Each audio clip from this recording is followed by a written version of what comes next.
Aqui estou eu, João, de pé, com o microfone à minha frente, o zumbido tenso da sala lotada a preencher o silêncio, o meu coração a bater como um tambor no peito. Tinha uma pasta pesada na mão, mais pesada do que qualquer outra que alguma vez segurei. A voz da presidente da junta de freguesia, a doutora Helena Costa, soava distante, irritada. Senhor, os comentários do público estão agendados para o final da reunião, mas eu não ia esperar. Não mais. Com todo o respeito, senhora presidente, cortei, a minha voz soando surpreendentemente firme.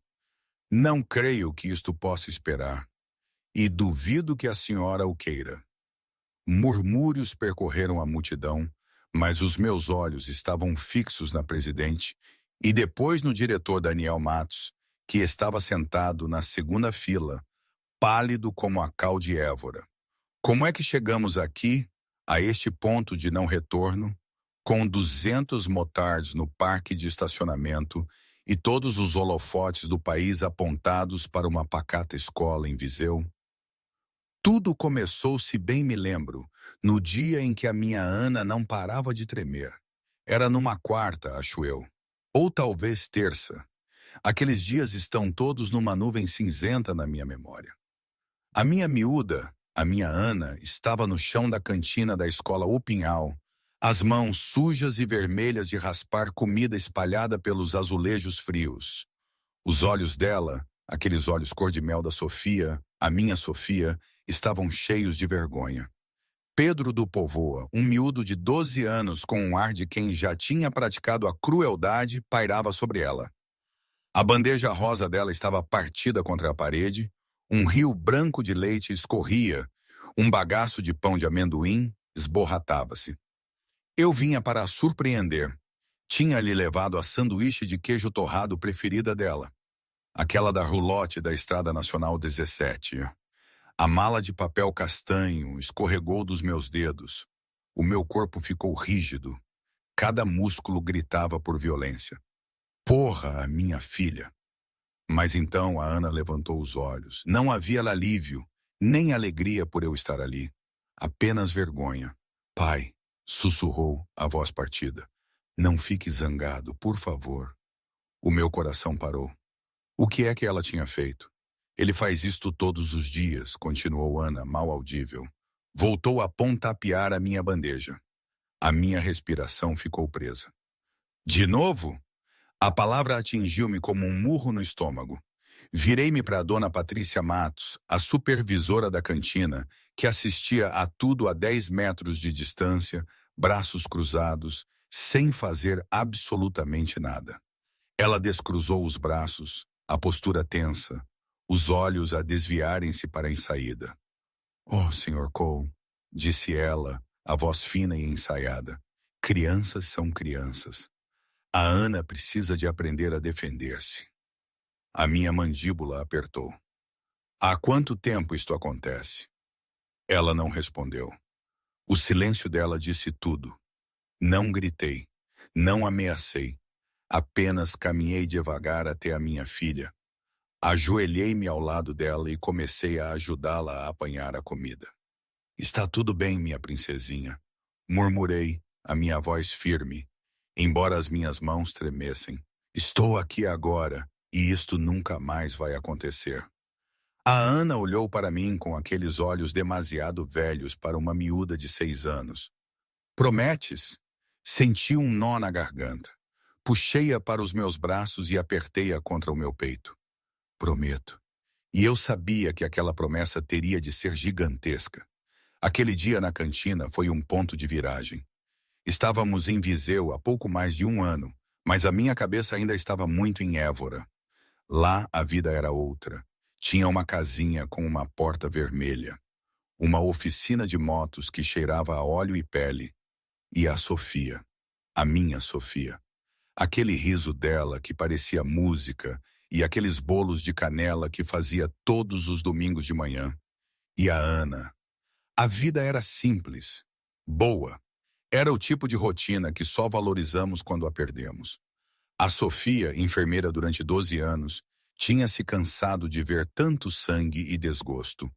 Trocara os uniformes de hospital pelos aventais e abrira uma pequena pastelaria, Os Doces da Sofia, ali na Rua da Misericórdia e Largo do Doutor Serafim.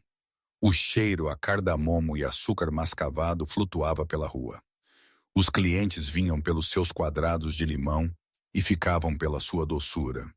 Ela tinha uma maneira de fazer com que todos se sentissem importantes. Eu geria a minha oficina com os meus irmãos dos lusitanos. Não éramos criminosos. Éramos mecânicos, ex-militares, pais. Homens que tinham encontrado uma família entre o couro e o cromo, quando os laços de sangue tinham falhado.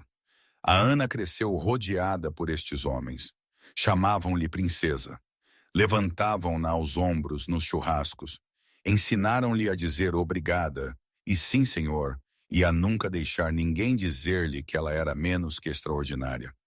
Naqueles dias, ela ria alto, livremente. Enchia cada divisão com um brilho que parecia impossível de apagar. E depois, tudo mudou. Começou com uma dor de cabeça. A Sofia mencionou-a casualmente numa manhã, massageando as têmporas enquanto deitava café. Só cansaço, disse ela. Preciso de dormir mais. Mas as dores de cabeça não pararam, pioraram. Depois vieram as tonturas, os enjoos, os momentos em que perdia o equilíbrio sem motivo. Supliquei-lhe para ir ao médico. Ela resistiu, como as enfermeiras costumam fazer, convencida de que podia diagnosticar-se a si mesma. Mas quando desmaiou na cozinha da pastelaria, não havia mais espaço para a negação. Os resultados chegaram numa quinta-feira. Lembro-me da cara do médico, do modo como a voz dele baixou. Lembro-me das palavras que esvaziaram o meu mundo inteiro num sopro. Glioblastoma de grau 4, inoperável. Cancro no cérebro. O pior tipo. O tipo que não negocia nem oferece segundas oportunidades. Deram-lhe 8 meses, ela durou 4. Às vezes, enquanto a Ana dormia no banco de trás da carrinha, a estrada parecia interminável. Lembrava-me das palavras da Sofia, nunca desistas do que é certo.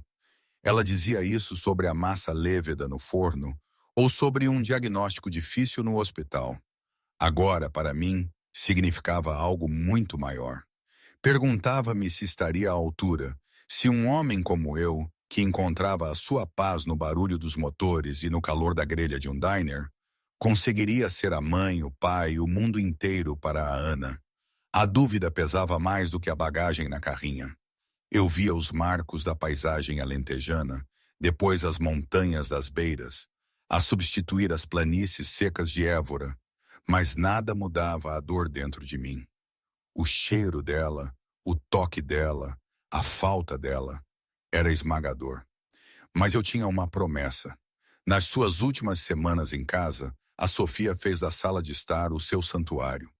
Eu dormia no chão ao lado da cama de hospital dela, recusando-me a deixá-la.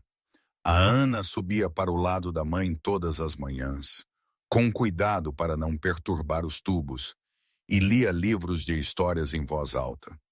Uma noite, quando a Ana finalmente adormecera, a Sofia procurou a minha mão. O aperto dela era fraco, mas os olhos ferozes. Preciso que me prometas uma coisa. Inclinei-me. Qualquer coisa. Protege-a, a voz dela falhou. Custe o que custar, ela vai precisar que sejas tudo para ela agora. A mãe, o pai, o mundo inteiro dela. Não deixes ninguém magoá-la, João. Promete. As lágrimas escorriam pelo meu rosto. Prometo, diz outra vez. Prometo, Sofia. Vou protegê-la, aconteça o que acontecer. Ela sorriu. Foi a última vez que a vi sorrir. Morreu 3 dias depois, a segurar a minha mão, com uma fotografia da Ana junto ao coração.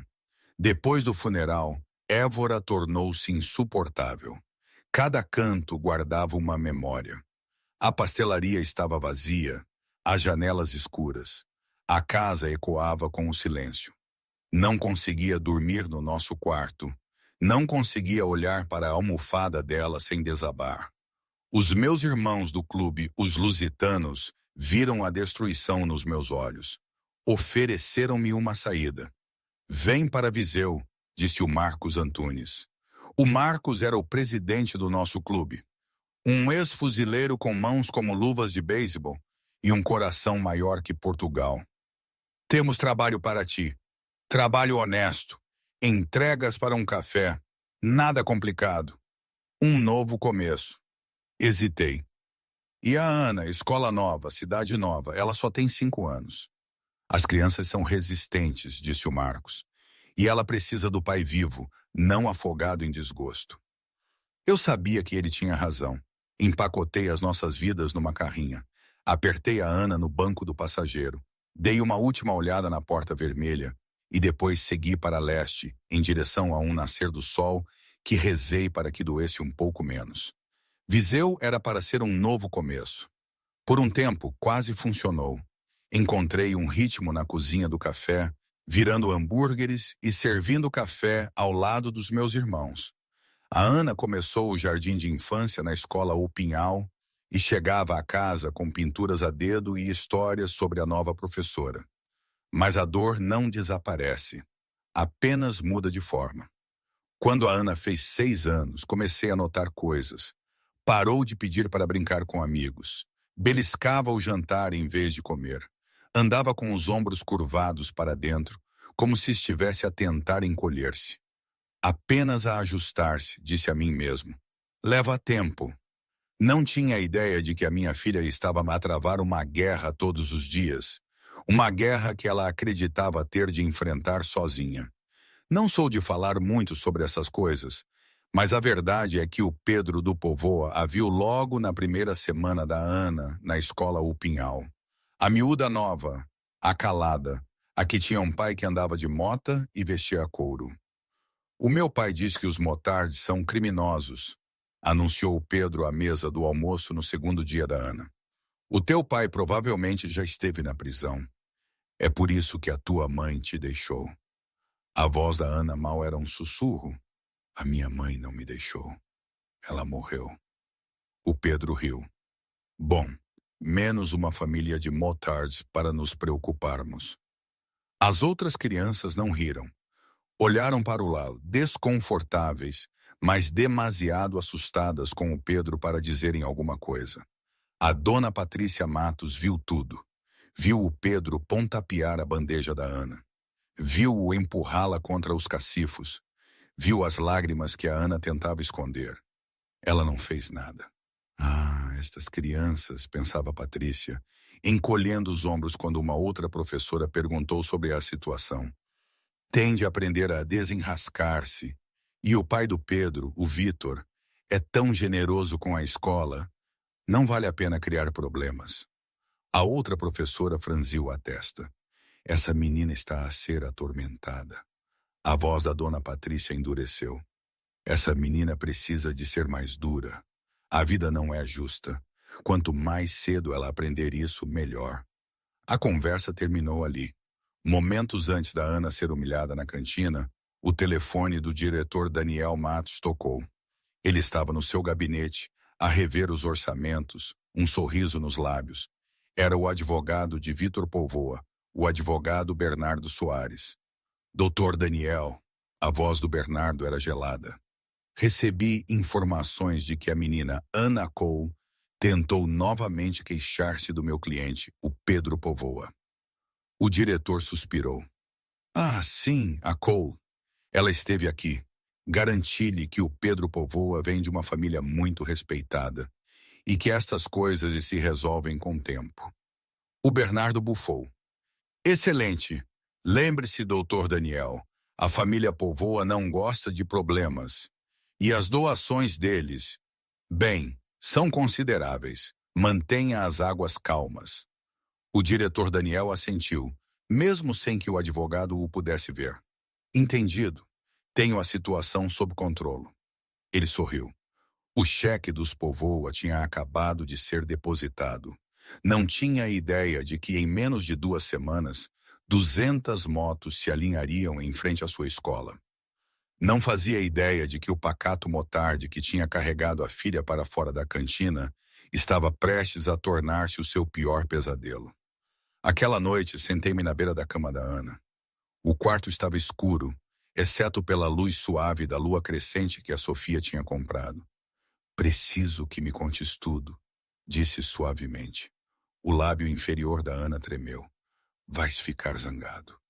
Nunca ficarei zangado contigo. Nunca. Prometo. Prometes? E assim a Ana contou-me tudo. Falou do primeiro dia, quando o Pedro disse que os Motards eram criminosos.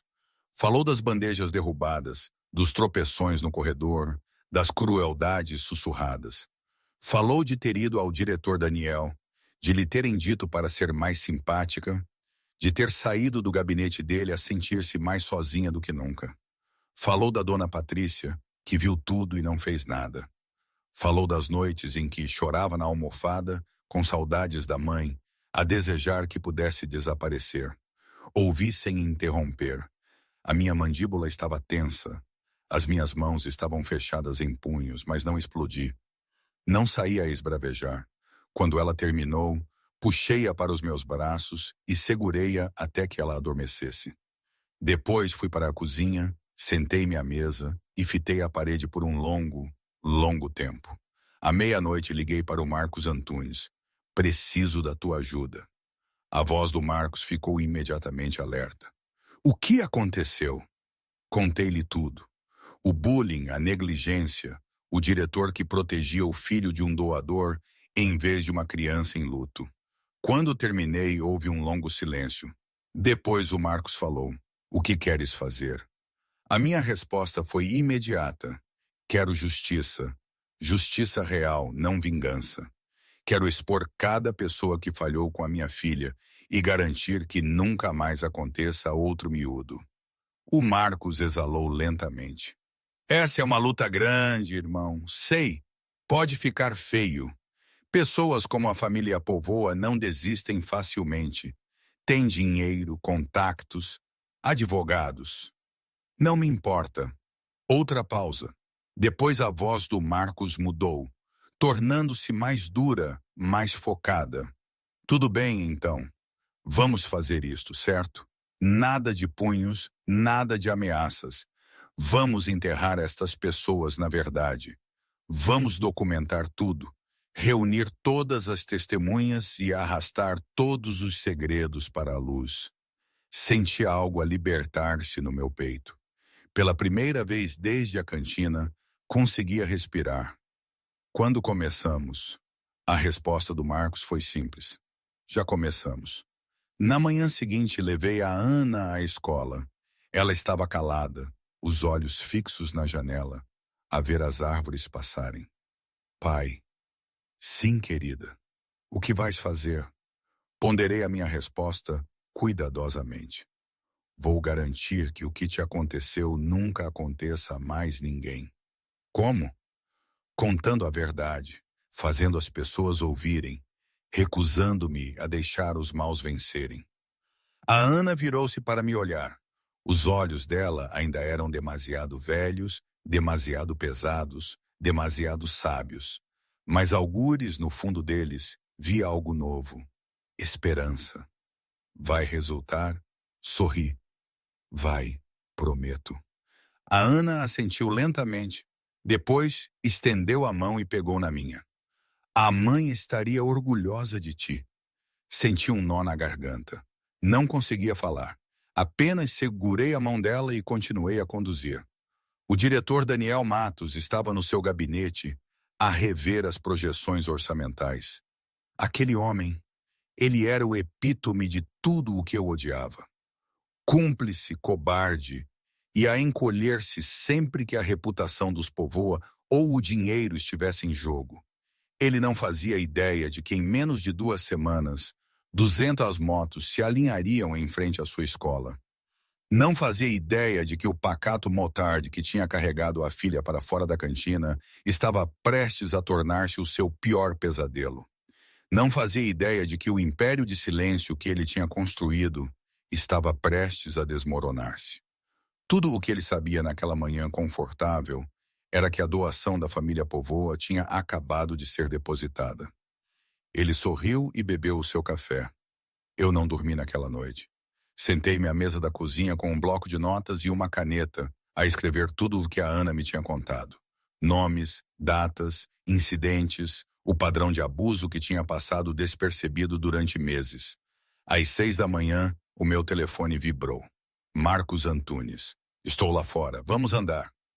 Peguei na minha jaqueta e saí para o alpendre. O Marcos estava na sua Harley, o motor a trabalhar, 2 cafés equilibrados no tanque. Trouxe combustível, disse o Marcos, entregando-me uma chávena. Temos um longo dia pela frente. Dei um gole. Onde começamos? Na escola, mas não pela porta da frente. Primeiro vamos observar, documentar tudo. Quero saber exatamente o que acontece naquele edifício antes de agirmos.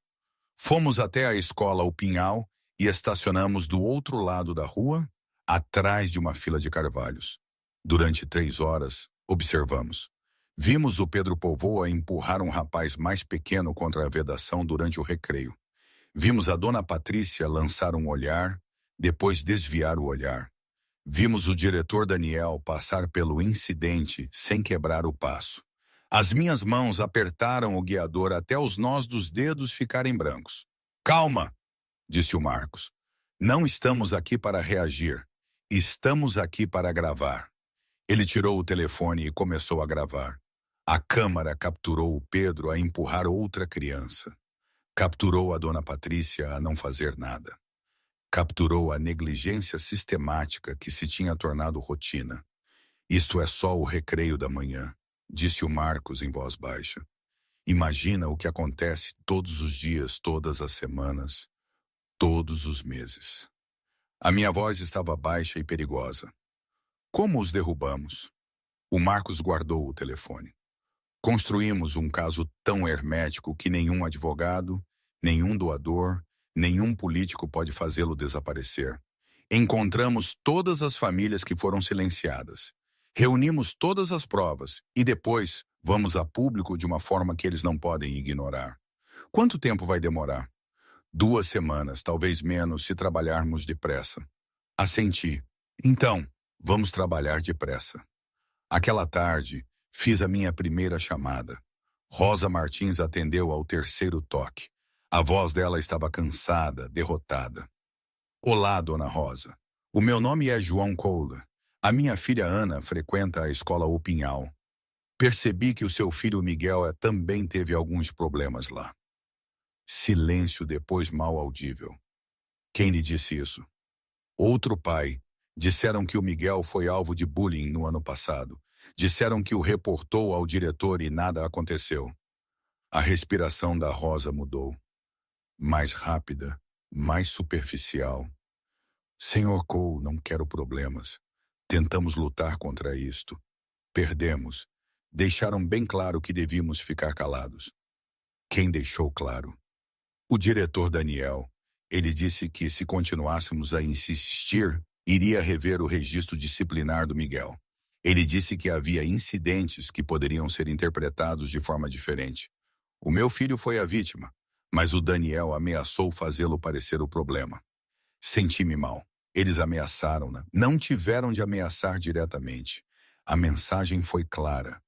Deixe de insistir ou o seu filho paga o preço. Dona Rosa, não vou deixar de insistir.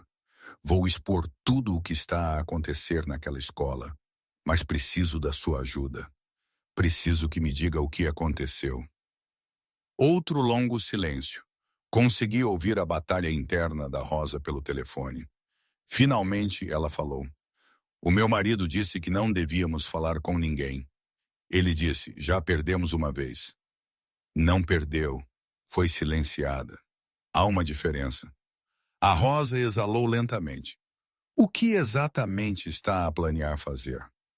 Vou reunir todas as famílias que eles magoaram, todos os professores que eles intimidaram, todas as provas que eles pensaram que enterraram, e depois vou entrar naquela reunião da junta de freguesia e queimar as suas mentiras até o chão. Vão persegui-lo. A família Povoa tem contactos em todo o lado. O Vitor Povoa praticamente é dono desta vila. Eu sei, mas fiz uma promessa à minha filha e fiz uma promessa à minha mulher antes de ela morrer. Não vou quebrar essas promessas. A Rosa ficou em silêncio por um longo momento. Quando ela falou novamente, a voz dela tinha mudado, mais forte, mais clara. Venha à minha casa amanhã. Conto-lhe tudo. Liguei para mais 7 famílias naquela noite. 4 desligaram imediatamente. 2 ouviram e disseram que iriam pensar no assunto. Um pai chamado Jaime Silva, concordou em encontrar-se no dia seguinte. A minha filha Sofia foi aterrorizada durante 6 meses, disse o Jaime quando nos sentamos numa café na manhã seguinte. O mesmo padrão, Pedro Povoa. Dona Patrícia olhou para o lado. Quando reclamei ao Daniel, ele disse-me que a Sofia provavelmente estava a exagerar. Sugeriu que ela poderia beneficiar de aconselhamento para lidar com o seu comportamento de busca de atenção. A minha mandíbula apertou. Ele culpou a sua filha. Eles culpam sempre a vítima. É assim que se protegem. Se a criança é o problema, então a escola é inocente. Documentou alguma coisa? O Jaime enfiou a mão na mala e tirou uma pasta. E-mails, relatórios de incidentes que foram ignorados, uma carta do Daniel a ignorar as nossas preocupações. Guardei tudo. Abri a pasta. As provas eram esmagadoras. Queixas formais, respostas evasivas, um rasto de papel de negligência sistemática. Por que não levou isto à junta de freguesia? O Jaime riu amargamente. O Vitor Povoa faz parte da junta. O seu cunhado é o diretor-geral de educação da região. O jogo está manipulado desde o topo. Então vamos acima deles. Meios de comunicação, autoridades estatais de educação, quem quer que seja. O Jaime estudou-me atentamente. Você vai mesmo fazer isto? Enfrentar a família Povoa? Não tenho escolha. A minha filha estava de joelhos a apanhar comida do chão enquanto os adultos assistiam e não faziam nada. Isso nunca mais vai acontecer. Nem com ela, nem com mais ninguém. O Jaime assentiu lentamente. Então, pode contar comigo. O que precisar. Ao fim da semana, tinha reunido uma coligação. 12 famílias, 47 incidentes documentados. 8 professores que tinham testemunhado abusos e a quem foi dito para ficarem em silêncio. Uma dessas professoras era a Emília Teixeira, uma jovem que tinha lecionado na escola O Pinhal apenas há 2 anos. Ela encontrou-me no parque de estacionamento depois das aulas, verificando nervosamente por cima do ombro a cada poucos segundos. Se descobrirem que falei consigo, perco o meu emprego. Não vão descobrir, não até estarmos prontos. As mãos da Emília tremiam enquanto falava. Eu vi o Pedro empurrar a sua filha pelas escadas no mês passado. Reportei à dona Patrícia. Ela disse-me que eu devia ter interpretado mal o que vi. Quando insisti, ela disse que eu devia focar-me na minha turma e parar de criar problemas. Senti a raiva a crescer no meu peito. Ela pôs isso por escrito? Não, mas eu escrevi o meu próprio memorando, datado e com uma cópia em casa. Eu sabia que algo estava errado. Eu sabia que estavam a encobrir as coisas. Pode testemunhar numa reunião da junta de freguesia? A Emília hesitou. Eles vão destruir-me. Vão tentar, mas haverá 200 pessoas a seu lado e todas as câmaras de notícias de Portugal. A Emília olhou para mim. Algo mudou nos seus olhos. O medo cedeu lugar a algo mais duro. A minha avó foi professora durante 40 anos. Ela disse-me uma vez que ensinar significa proteger as crianças, mesmo que lhe custe tudo. Esqueci-me disso por um tempo. Deixei o medo vencer. Não é tarde demais para se lembrar. A Emília ela sentiu lentamente. Vou testemunhar, mas tem de me prometer uma coisa. Diga, prometa-me que estas crianças serão protegidas. Prometa-me que quando isto acabar, as coisas vão realmente mudar. Mantive o olhar dela. Prometo. Enquanto isso, o Marcos Antunes tinha estado a fazer a sua própria investigação. Como ex-oficial de inteligência da Marinha, o Marcos sabia como escavar. Sabia como seguir o rastro do dinheiro. Sabia como encontrar os segredos que as pessoas pensavam ter enterrado. O que ele descobriu sobre o Vitor Povoa fez-me o sangue gelar. Senta-te, disse o Marcos quando nos encontramos na sede do Clube Os Lusitanos. Isto é maior do que pensávamos. Ele espalhou documentos pela mesa. Registros financeiros, recibos de doações, comunicações internas da escola obtidas através de um contacto no gabinete distrital. O Vitor Povoa doou 2,3 milhões de euros à escola O Pinhal nos últimos 8 anos. Não apenas para o Fundo Geral, pagamentos diretos a programas específicos, o Laboratório de Informática, o Parque Infantil, a ala da biblioteca. Cada melhoria importante que aquela escola fez veio da carteira dele. Então ele comprou-os. É pior do que isso. Olha para isto. O Marcos apontou para um extrato bancário. Há 3 anos, o sobrinho do diretor Daniel pediu um emprego na Construções Póvoa. Sem experiência, sem qualificações. Foi contratado por 65 mil euros por ano. Fitei o papel. O sobrinho do Daniel trabalha para os Póvoa? Fica melhor. A dona Patrícia Matos recebeu um bônus de 10 mil euros no Natal passado. Doador anônimo, mas o pagamento veio através de uma empresa de fachada que remonta às holdings Póvoa. Estão todos na sua folha de pagamentos. Na prática, sim. O Daniel protege o Pedro porque a família dele depende dos Póvoa para os rendimentos. A Patrícia fica calada porque os Póvoa lhe pagam extra para olhar para o outro lado. Todo o sistema está comprometido. Inclinei-me na cadeira. Isto não é apenas negligência. Isto é corrupção. Corrupção sistemática e já dura há anos. A tua filha não é a primeira vítima. É apenas a mais recente. Como provamos isso? O Marcos sorriu amargamente. Já provamos. Registros bancários, registros de emprego, comunicações por e-mail, um padrão claro de quid pro quo. Isto é suficiente para desencadear uma investigação estadual. O Estado vai mesmo investigar? Vai quando 200 motards aparecerem numa reunião da junta de freguesia, com câmaras a gravar e provas que não podem ser ignoradas. Olhei para os documentos espalhados pela mesa. Anos de abuso, anos de encobrimentos, anos de crianças a sofrer, enquanto os adultos protegiam os seus salários. Quando nos mexemos? A junta de freguesia reúne-se daqui a 9 dias. Isso dá-nos tempo para coordenar com as outras famílias, preparar o nosso testemunho e alertar os meios de comunicação. Vamos atacá-los com tudo de uma vez, sem aviso, sem tempo para girar a história. E se tentarem calar-nos? A voz do Marcos endureceu. Não o farão, porque quando perceberem o que está a acontecer, o mundo inteiro estará a observar. Olha, aqui tenho que parar. Toda esta situação, este emaranhado de dinheiro, favores e silêncio, era surreal. Tipo, quem diria que uma escola primária em Viseu poderia ser o centro de uma teia tão nojenta de corrupção? Na minha cabeça, escolas eram para educar, proteger as crianças.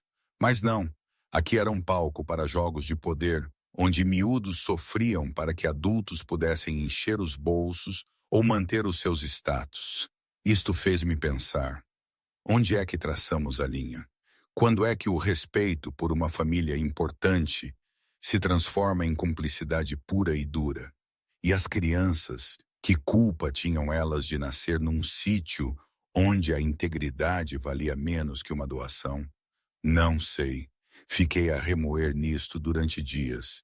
Era demais para processar, mas não podíamos parar.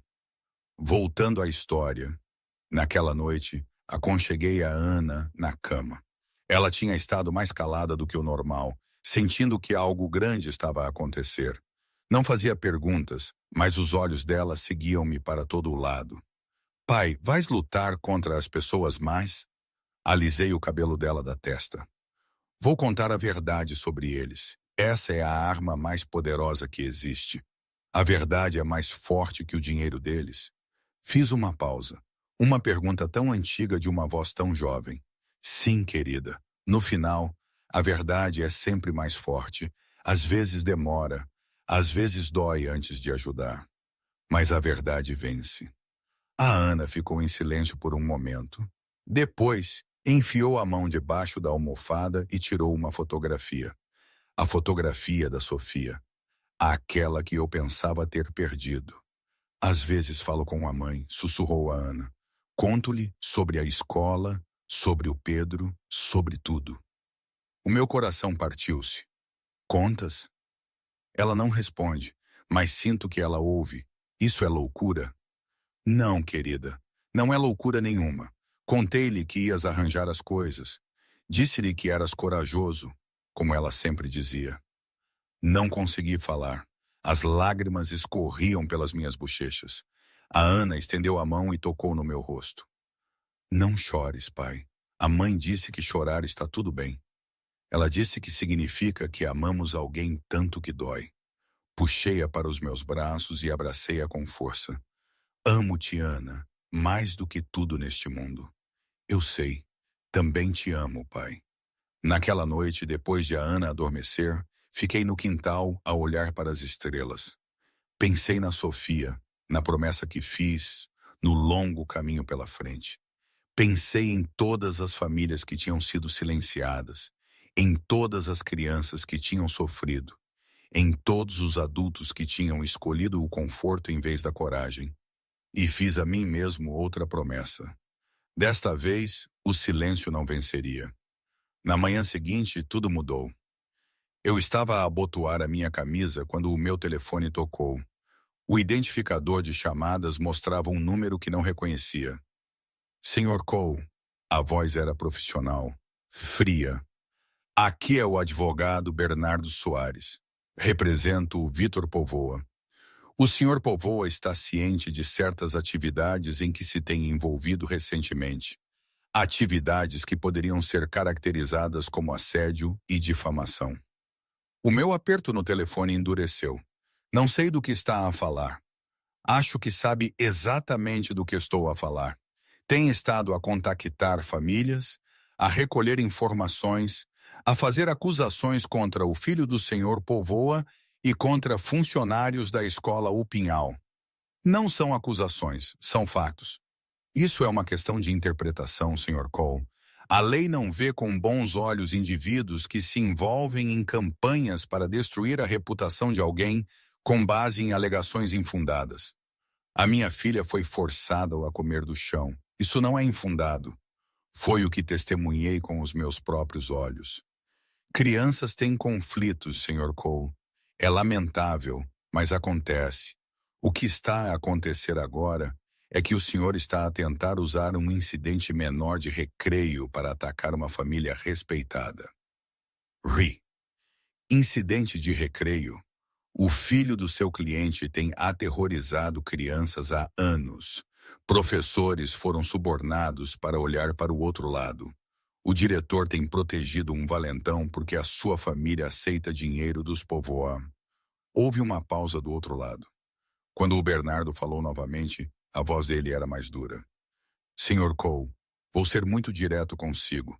Se continuar neste caminho, enfrentará consequências legais. O Sr. Povoa tem recursos consideráveis. Irá apresentar queixas por difamação. Irá pedir indemnizações. E dada a sua associação com uma certa organização de motards, suspeito que um exame minucioso do seu passado poderá revelar algumas descobertas desconfortáveis. Isso é uma ameaça? É uma observação profissional. É um pai solteiro com uma filha pequena. É mesmo esta uma batalha que quer travar? Senti algo frio e claro assentar nos meus ossos. Deixe-me dizer-lhe uma coisa, Sr. Bernardo.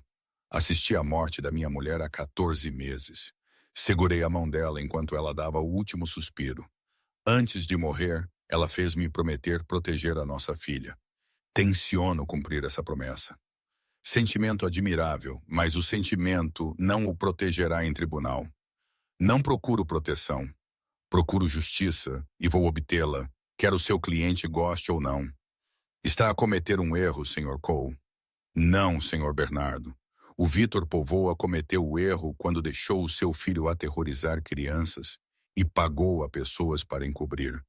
Tudo o que estou a fazer é lançar luz sobre a verdade. Desliguei antes que o Bernardo pudesse responder. As minhas mãos tremiam, não de medo, mas de outra coisa completamente diferente. Liguei imediatamente para o Marcos. Eles sabem, disse eu. Mandaram um advogado. Estão a tentar assustar-me. A voz do Marcos estava calma.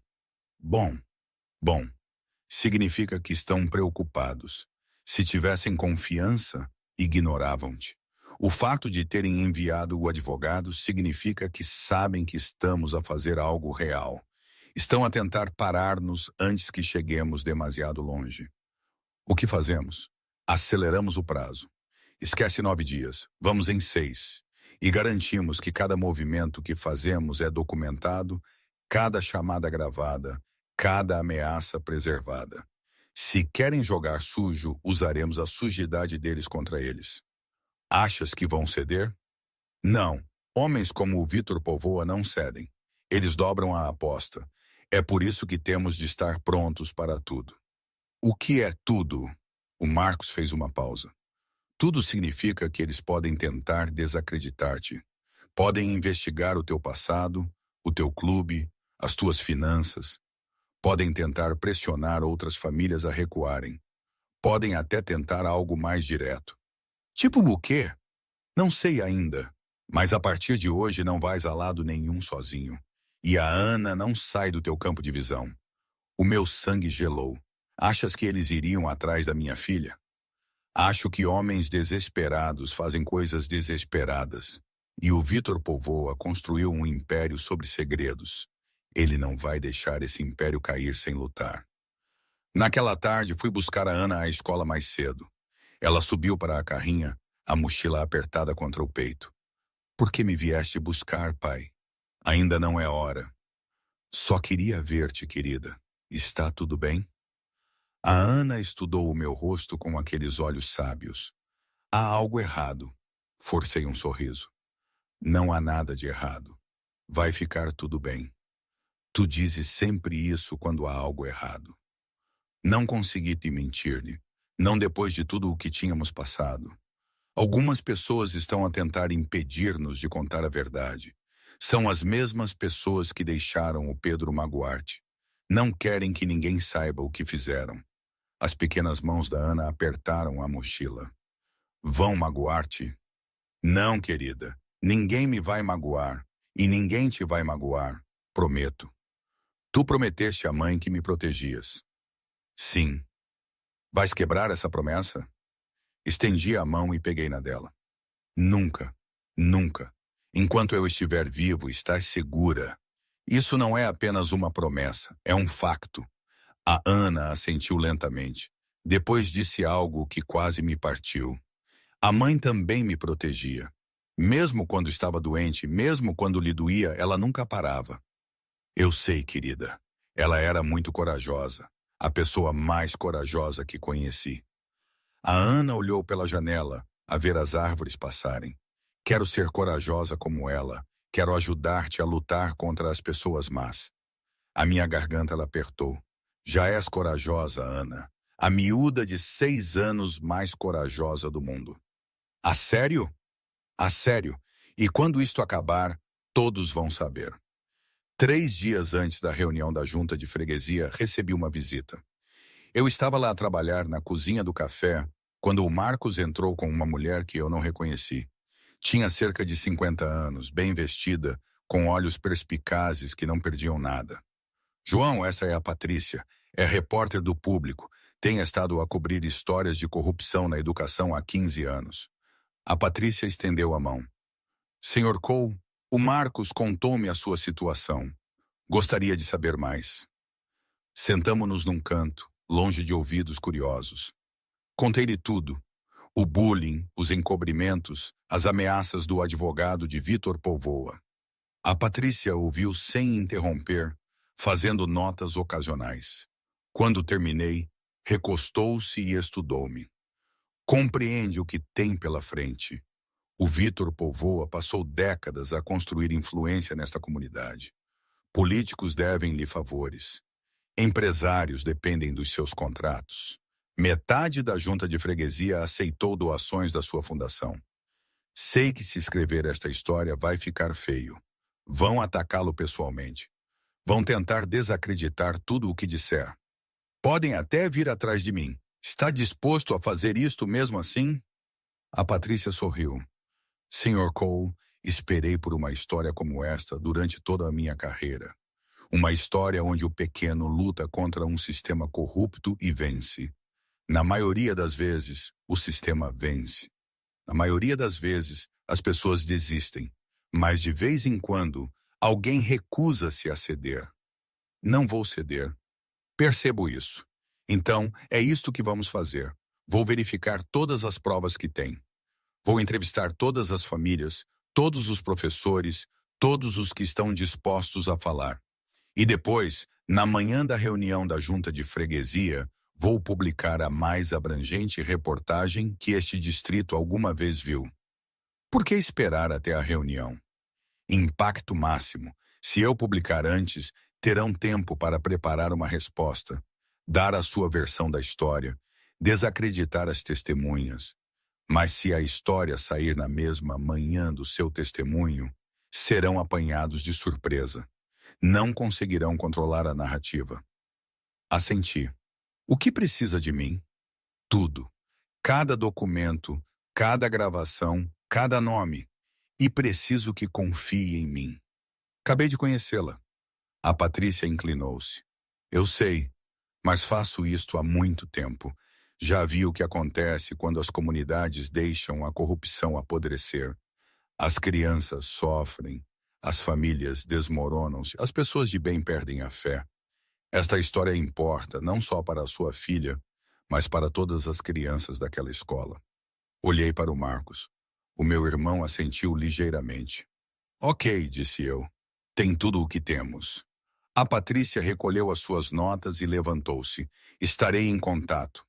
E, Sr. Cole, tenha cuidado. Homens como o Vitor Povoa não desistem sem lutar. Os próximos 3 dias serão os mais perigosos. Via sair. Perigoso. A palavra ecoava na minha mente. Já tinha enfrentado o perigo antes, na marinha, na estrada com os meus irmãos.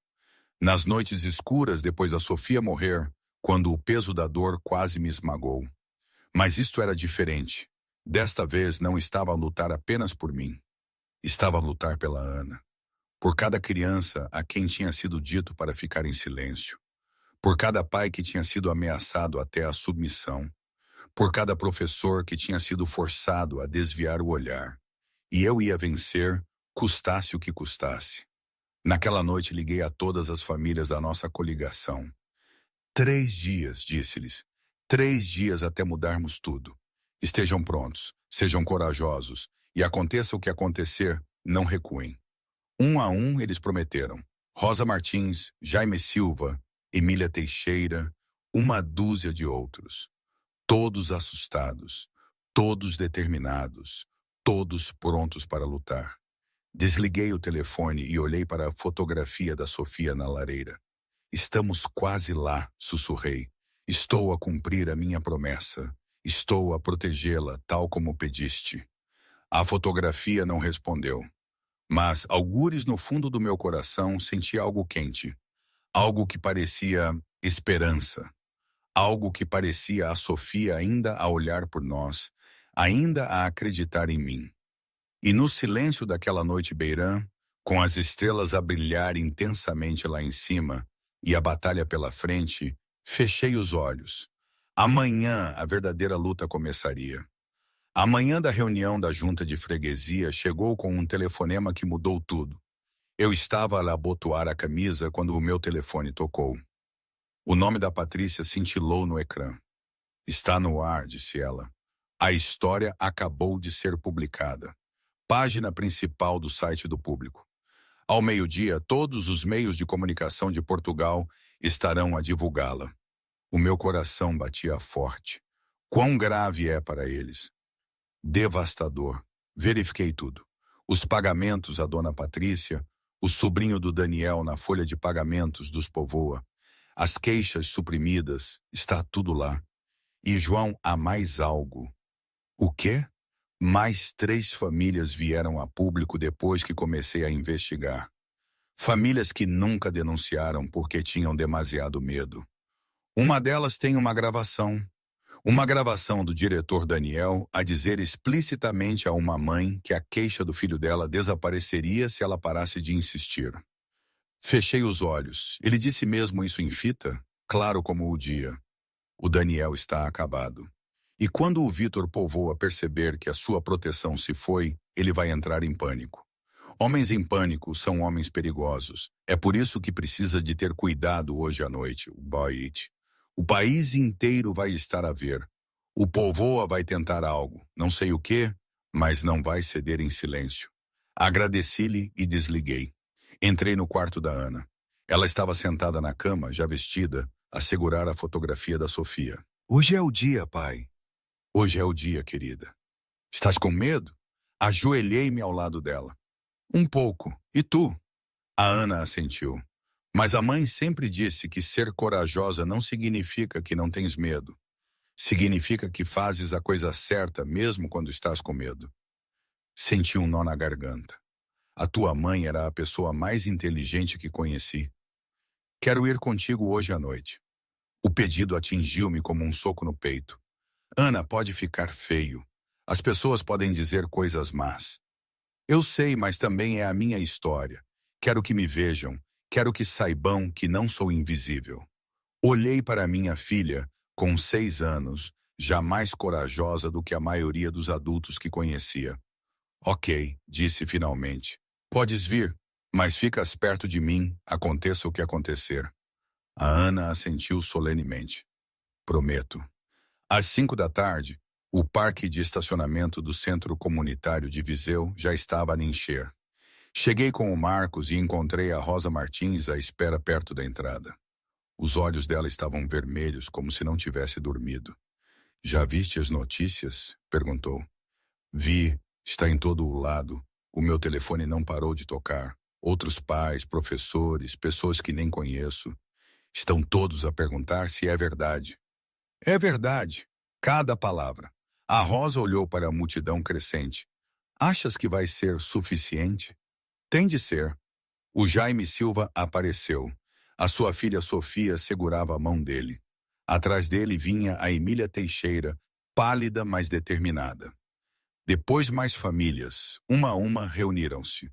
12 famílias que tinham sido silenciadas. 12 famílias que tinham decidido falar.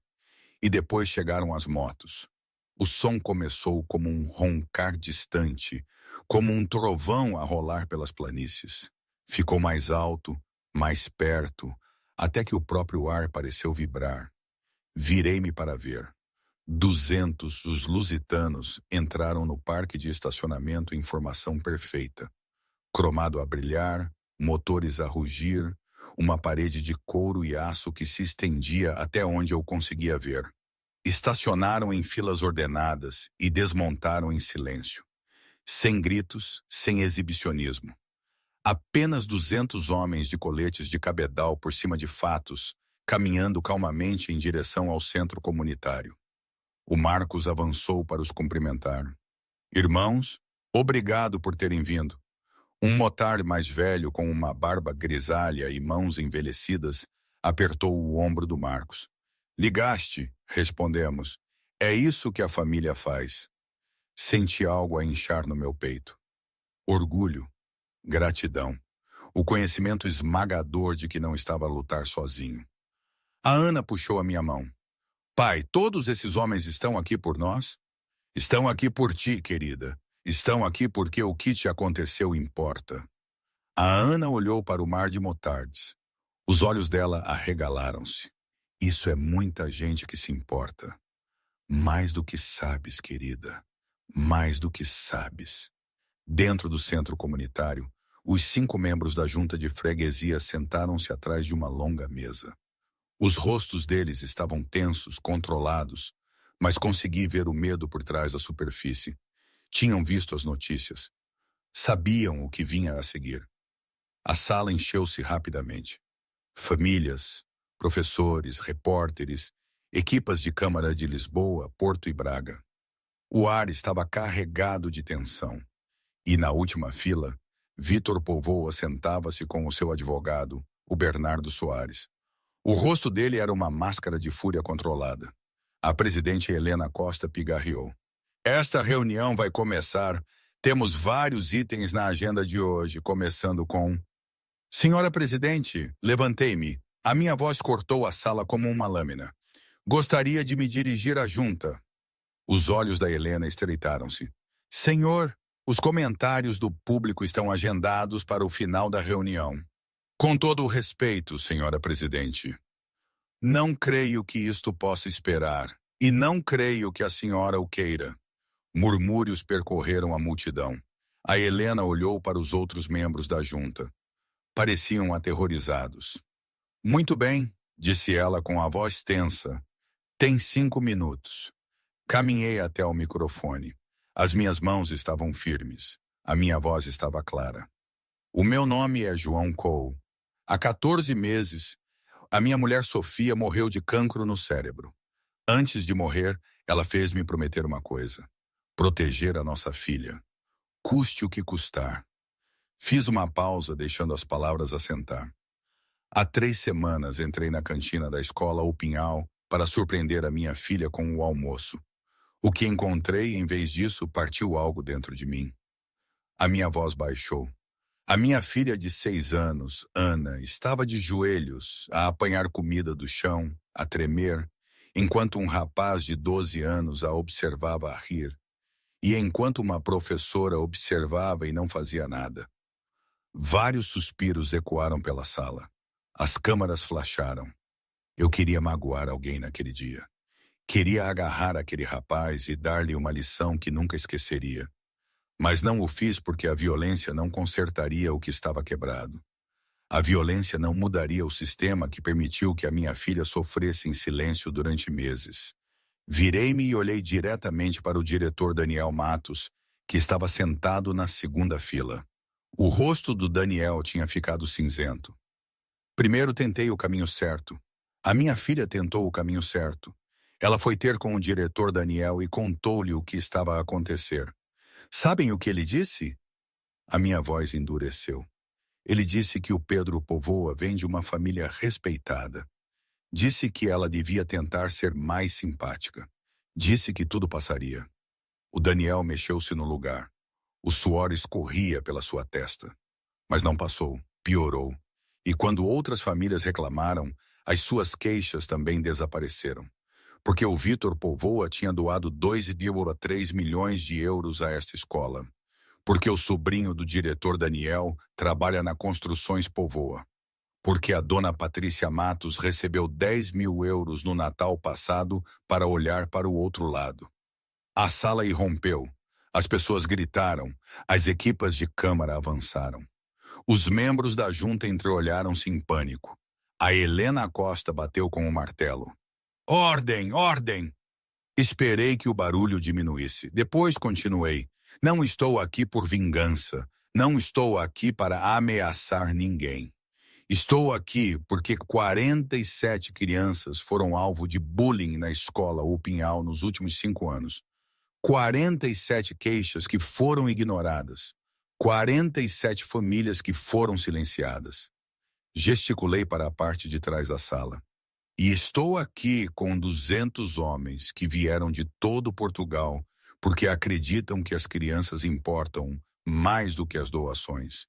Não estão aqui para intimidar. Estão aqui para testemunhar. Estão aqui para garantir que a verdade não possa ser enterrada novamente. Enfiei a mão na minha jaqueta e tirei uma pasta grossa. Nesta pasta encontrarão documentação de todas as queixas suprimidas, registros bancários mostrando pagamentos a funcionários da escola, registros de emprego provando acordos de quid pro quo, gravações áudio de administradores a desconsiderar vítimas. Coloquei a pasta sobre a mesa em frente à junta. E hoje? Bem, hoje as coisas são diferentes, mas nem tudo é um mar de rosas. A escola O Pinhal mudou sim. Diretor novo, a dona Patrícia foi, digamos, redistribuída. O Vitor Povoa perdeu muita influência e o seu filho teve que mudar de escola para a capital, acho eu. Mas as cicatrizes, essas ficam, na Ana, em mim. E as pessoas continuam as mesmas em alguns aspectos. Há dias em que me pergunto se valeu a pena tanto caos, tanta luta, tanta exposição pública. Sim, sim, valeu. A Ana recuperou o seu sorriso. E isso é o que importa. Mas não é o fim perfeito que se vê nos filmes, com todos a viverem felizes para sempre e os vilões na prisão. É a vida real, com as suas marcas, as suas incertezas, as suas vitórias incompletas. E isso, de alguma forma, é mais bonito, mais verdadeiro. Porque a vida nunca é apenas preto e branco. É sempre um tom de cinzento. Não acham? O silêncio na sala foi esmagador. Ninguém se atreveu a dizer uma palavra. A doutora Helena Costa pigarreou, a voz dela a sair mais trêmula do que a da Ana quando ela sussurrava sobre os maus tratos. Senhor Cole, a junta fará um breve intervalo para rever os materiais que nos forneceu. Usem o tempo que precisarem, senhora presidente, disse com a voz firme. Não vamos a lado nenhum. Os membros da junta saíram da sala, quase a correr. No momento em que desapareceram, a sala explodiu em barulho. Os jornalistas rodearam-me. As câmaras disparavam flashes para todo o lado. Perguntas choviam de todas as direções. O Marcos abriu caminho pela multidão e agarrou-me o ombro. Foi incrível, irmão. Ainda não acabou, respondi. Não, ele concordou, mas fizeste-os sangrar. O povoa está furioso. A junta está aterrorizada. Agora é só acabar o serviço. A Rosa Martins apareceu. As lágrimas escorriam-lhe pelo rosto. Obrigada, disse ela, a voz embargada. Obrigada por teres feito o que eu não consegui. Eu abanei a cabeça. Estás aqui, Rosa. Estás a lutar. Isso é o que importa. Do outro lado da sala, o Jaime Silva falava com a Patrícia Ribeiro, a jornalista, e com a Emília Teixeira, a professora. A Emília estava rodeada por outros professores. Todos a falar, gesticulavam, os rostos a brilhar com algo que eu nunca tinha visto ali antes. Esperança. A Ana puxou-me a mão. Pai. Ajoelhei-me até a altura dela. O que foi, meu amor? O homem mau ficou mesmo zangado. Ficou, sim. Tens medo dele? Pensei na pergunta. Pensei mesmo. Não, querida. Não tenho medo dele. Homens como o Vitor Povoa só são poderosos quando as pessoas têm medo de os enfrentar. Assim que deixamos de ter medo, são apenas homens zangados com vozes altas. A Ana assentiu lentamente. Eu também já não tenho medo do Pedro do Povoa. Ainda bem, não devias ter. És corajosa, tal como a mãe. Os meus olhos arderam.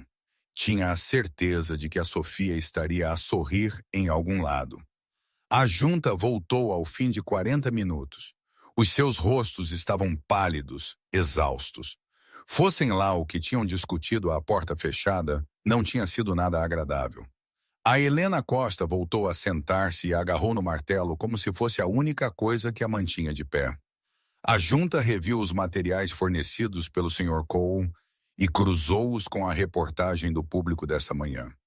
Fomos também informados de que os serviços estaduais de educação irão lançar uma investigação formal a partir de amanhã.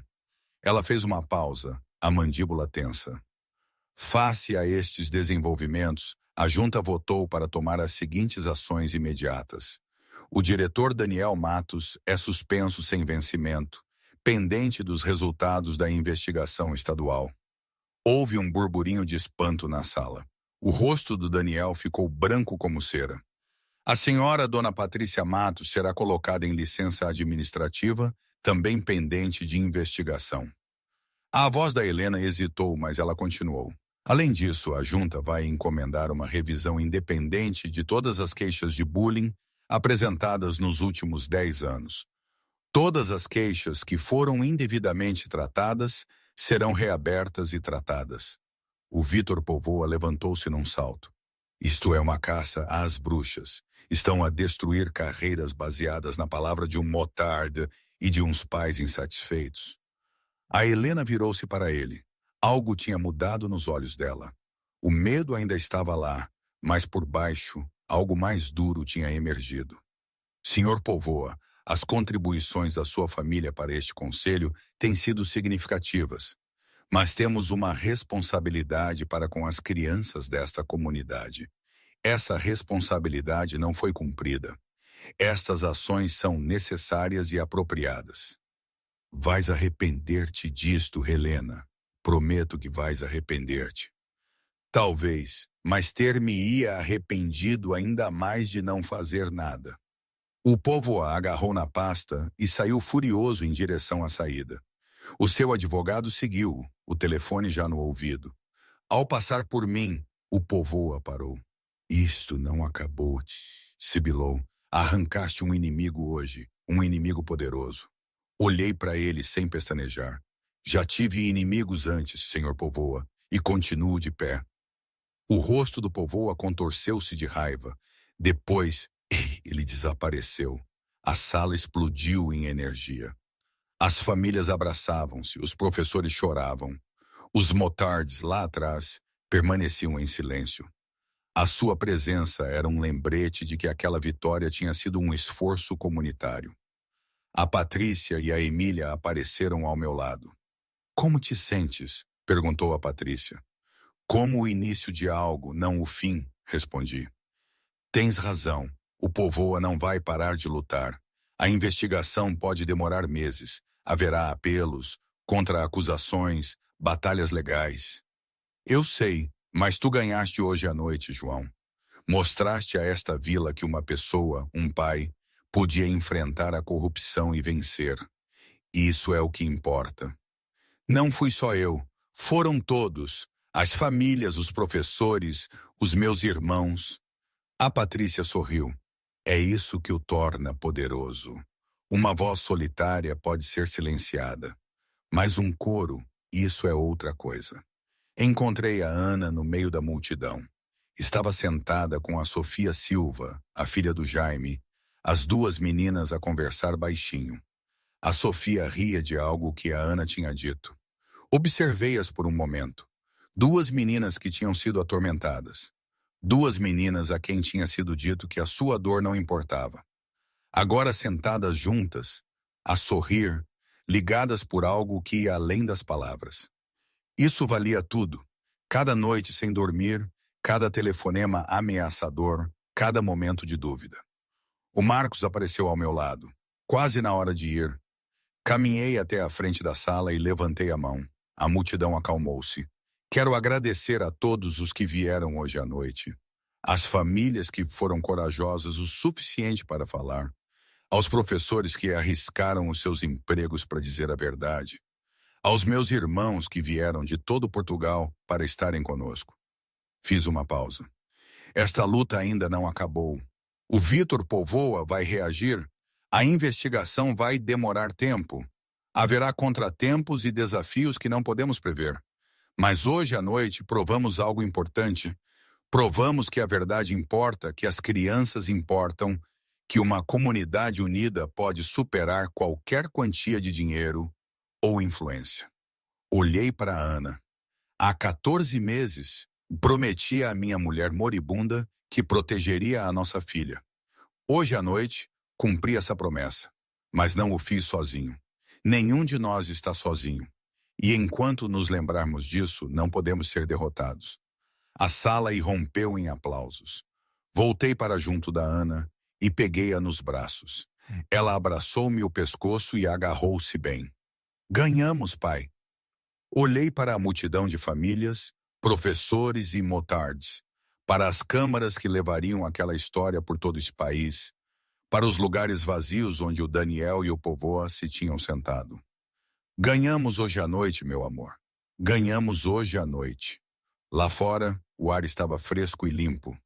Os 200 motards formaram um corredor desde o edifício até o parque de estacionamento, uma parede de couro e cromo que parecia uma fortaleza. Enquanto levava a Ana para a carrinha, um motard mais velho, com uma barba grisalha e mãos calejadas, aproximou-se. Irmão, disse o homem, o que fizeste lá dentro precisou de coragem. de muita coragem. Não o conseguiria ter feito sem vocês todos. Sorri. Essa miúda tem sorte em ter um pai como tu. Olhei para a Ana, já meio adormecida no meu ombro. Eu é que tenho sorte. O motard assentiu e recuou. Um a um, os outros motards ligaram as suas máquinas. O rugido aumentou, preenchendo a noite um som que parecia abalar os alicerces de Viseu. Prendi a Ana no seu lugar. Ela adormeceu antes que eu fechasse a porta. Fiquei um momento a observar o comboio de motards a começar a sair. 200 motas a deslizar para a escuridão, as suas luzes traseiras como estrelas vermelhas no céu negro. O meu telefone vibrou. Uma mensagem do Marcos. Reunião do capítulo amanhã. Precisamos de conversar sobre o que vem a seguir. Respondi. Estarei lá. Entrei na carrinha e liguei o motor. Através do para-brisas, podia ver o centro comunitário. As luzes ainda estavam acesas. As pessoas ainda falavam, ainda a processar o que tinha acontecido. Mas para mim, a noite tinha acabado. Saí do parque de estacionamento e segui para casa. No espelho retrovisor, a Ana dormia pacificamente, o rosto suave na luz dos candeeiros de rua que passavam. Pela primeira vez em meses, ela parecia a menina que devia ser. Não uma vítima, não invisível, apenas uma criança segura e amada, com um pai que moveria céu e terra para a proteger. Conduzia em silêncio, a pensar na Sofia. Quase conseguia ouvir a voz dela. Fizeste bem, João. Cumpriste a tua promessa. Uma única lágrima escorreu pela minha bochecha. Limpei-a e continuei a conduzir. O amanhã traria novos desafios, novas batalhas, novos obstáculos. Mas esta noite, pela primeira vez desde que a Sofia morreu, senti algo que pensava ter perdido para sempre. Paz. A queda veio mais rápido do que qualquer um esperava. Acordei na manhã seguinte com o telefone a vibrar sem parar. 17 chamadas perdidas, 43 mensagens de texto. O meu voicemail estava cheio. A história da Patrícia tinha se tornado viral da noite para o dia. A manchete tinha sido replicada pela CNN, pela Fox News e por todos os grandes meios de comunicação. 200 motards defendem criança vítima de bullying era tendência nas redes sociais. Vídeos da reunião da junta tinham sido vistos mais de 3 milhões de vezes. E o Vitor Povoa estava em modo de controlo de danos total. Percorri as notícias enquanto fazia café. O Povoa tinha divulgado um comunicado à meia-noite chamando as acusações de ataques infundados de um pai insatisfeito com uma agenda. Os advogados dele ameaçavam ações por difamação contra a Patrícia e o público. A sua equipa de relações públicas inundava as redes sociais com publicações sobre as suas contribuições de caridade e serviço comunitário. Mas não estava a resultar. As secções de comentários eram brutais. As pessoas partilhavam as suas próprias histórias de bullying e falhas institucionais. Pais de outras regiões perguntavam se existia corrupção semelhante nas suas escolas. A hashtag Protejam as nossas crianças tinha sido usada mais de 200 mil vezes. O meu telefone tocou. Era o Marcos. Estás a ver as notícias? Difícil não ver. O Povoa está a espernear. Os parceiros de negócios dele estão a ficar nervosos. Recebi uma chamada de um amigo que trabalha no tribunal. 3 ações cíveis foram interpostas esta manhã contra o Povoa, o Daniel e a junta. Pousei o café. 3? A família Martins, o Silva e uma família chamada Costa, sem relação com a Helena. O filho deles foi alvo de bullying tão grave há 3 anos que tiveram de o transferir para uma escola privada. Nunca reportaram porque o Povoa ligou pessoalmente ao pai e ameaçou destruir-lhe o negócio. O Povoa ligou-lhe diretamente? Diretamente, e adivinha? O pai gravou a chamada. Senti o chão tremer debaixo dos meus pés. Ele gravou cada palavra. O Povoa ameaçou explicitamente arruiná-lo se ele tornasse público. Essa gravação está agora nas mãos do Ministério Público. Isto é maior do que um problema da junta. Muito maior. Estamos a falar de possíveis acusações criminais, intimidação de testemunhas, conspiração, talvez até extorsão. Fechei os olhos. Eu queria justiça para Ana. Eu queria que a verdade viesse à tona. Mas isto estava a tornar-se algo completamente diferente. Algo que iria remodelar toda a comunidade. O que fazemos agora? Mantemos o curso. Deixamos o sistema legal fazer o seu trabalho e certificamos-nos de que ninguém se esqueça do que aconteceu. Naquela tarde, os funcionários da educação estadual chegaram. Observei do outro lado da rua enquanto 3 SUVs pretos entravam no parque de estacionamento da escola Opinhal. Homens e mulheres de fato saíam com pastas e computadores portáteis. Foram recebidos por um subdiretor nervoso que não parava de esfregar as mãos. A investigação tinha começado. Em poucas horas, caixas de arquivos estavam a ser carregadas para os SUVs. Computadores foram apreendidos. Professores foram retirados das salas de aula para entrevistas. A escola, que tinha funcionado como um feudo pessoal do Vitor Povoa, estava agora sob o microscópio das autoridades estaduais. O meu telefone vibrou. Uma mensagem da Emília Teixeira. Entrevistaram-me por 2 horas. Contei-lhes tudo.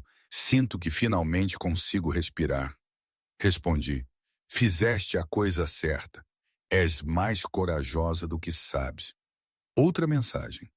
Desta vez da Rosa Martins. O meu filho está a sorrir novamente. É a primeira vez em meses. Obrigada, João. Obrigada por teres lutado quando nós não conseguimos. Olhei para a mensagem. A garganta apertou. Era por isso que eu o tinha feito. Não por manchetes ou vídeos virais. Pelas crianças que mereciam proteção. Pelos pais que mereciam ser ouvidos. Pela simples e fundamental verdade de que os poderosos nunca deveriam poder explorar os fracos. A Ana veio a correr para a cozinha. Pai, pai! A mãe da Sofia ligou. A Sofia quer ter um dia de brincadeira. Peguei-a nos braços. Isso parece maravilhoso, meu amor. Ela pode vir cá para casa, por favor? Claro que pode. O rosto da Ana iluminou-se com pura alegria. Aquele tipo de alegria que eu não via desde Évora. Desde antes da Sofia ficar doente. Tenho uma amiga, pai. Uma amiga de verdade. Apertei-a. Tens muitos amigos, meu amor. Mais do que sabes. Mas o Vitor Povoa não tinha terminado. O ataque veio no 3º dia após a reunião da junta. E veio de uma direção que eu nunca antecipara. Estava a trabalhar no café quando o meu telefone tocou. Um número desconhecido. Senhor Cole, a voz era profissional. Fria. Aqui é o detetive Rui Torres, da Polícia de Viseu. Precisamos que venha à esquadra. O meu sangue gelou. Do que se trata? Recebemos uma queixa esta manhã. Uma alegação de agressão. O queixoso é o Pedro do Povoa. O quê? Segundo o Pedro, agarrou-o e ameaçou-o no parque de estacionamento da escola, 3 dias antes da reunião da junta. Ele afirma ter hematomas consistentes com ter sido agarrado com força. Apertei o telefone com tanta força que os nós dos meus dedos ficaram brancos. Isso é uma mentira. Nunca toquei nesse rapaz. Nem sequer falei com ele. Compreendo, senhor, mas somos obrigados a investigar todas as queixas. Pode vir voluntariamente, ou precisamos de emitir um mandado. A minha mente acelerou. Este era o contra-ataque do Povoa. Se ele não conseguisse vencer no tribunal da opinião pública, tentaria vencer num tribunal real. Fazer com que eu fosse preso, destruir a minha credibilidade, virar a narrativa. Irei voluntariamente, mas quero o meu advogado presente. É o seu direito, senhor. Encontramo-nos às 2. Desliguei e liguei imediatamente para o Marcos. Estão a tentar incriminar-me. O Pedro do Povoa apresentou uma queixa falsa de agressão. A voz do Marcos estava calma, mas dura. Onde estás? No café. Fica aí. Vou fazer umas chamadas. Não fales com ninguém até eu chegar. 1 hora depois, estava sentado na sala de interrogatório da Esquadra de Polícia de Viseu, com o Marcos e um advogado chamado Tomás Vaz. um ex-procurador que agora trabalhava com famílias em situações de crise.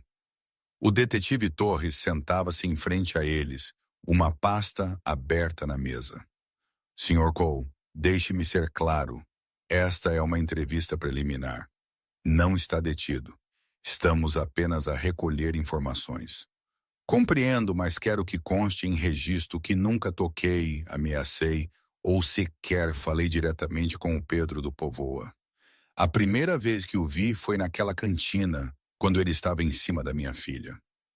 O Torres assentiu. O Pedro afirma que o incidente ocorreu no parque de estacionamento da escola por volta das 15h15 de uma terça-feira, 3 dias antes da reunião da junta. Ele diz que o abordou, agarrou no braço dele e ameaçou, cito, fazê-lo pagar pelo que fez à sua filha. Abanei a cabeça. Isso é completamente falso. Naquela terça-feira estive no café do meio-dia às 6.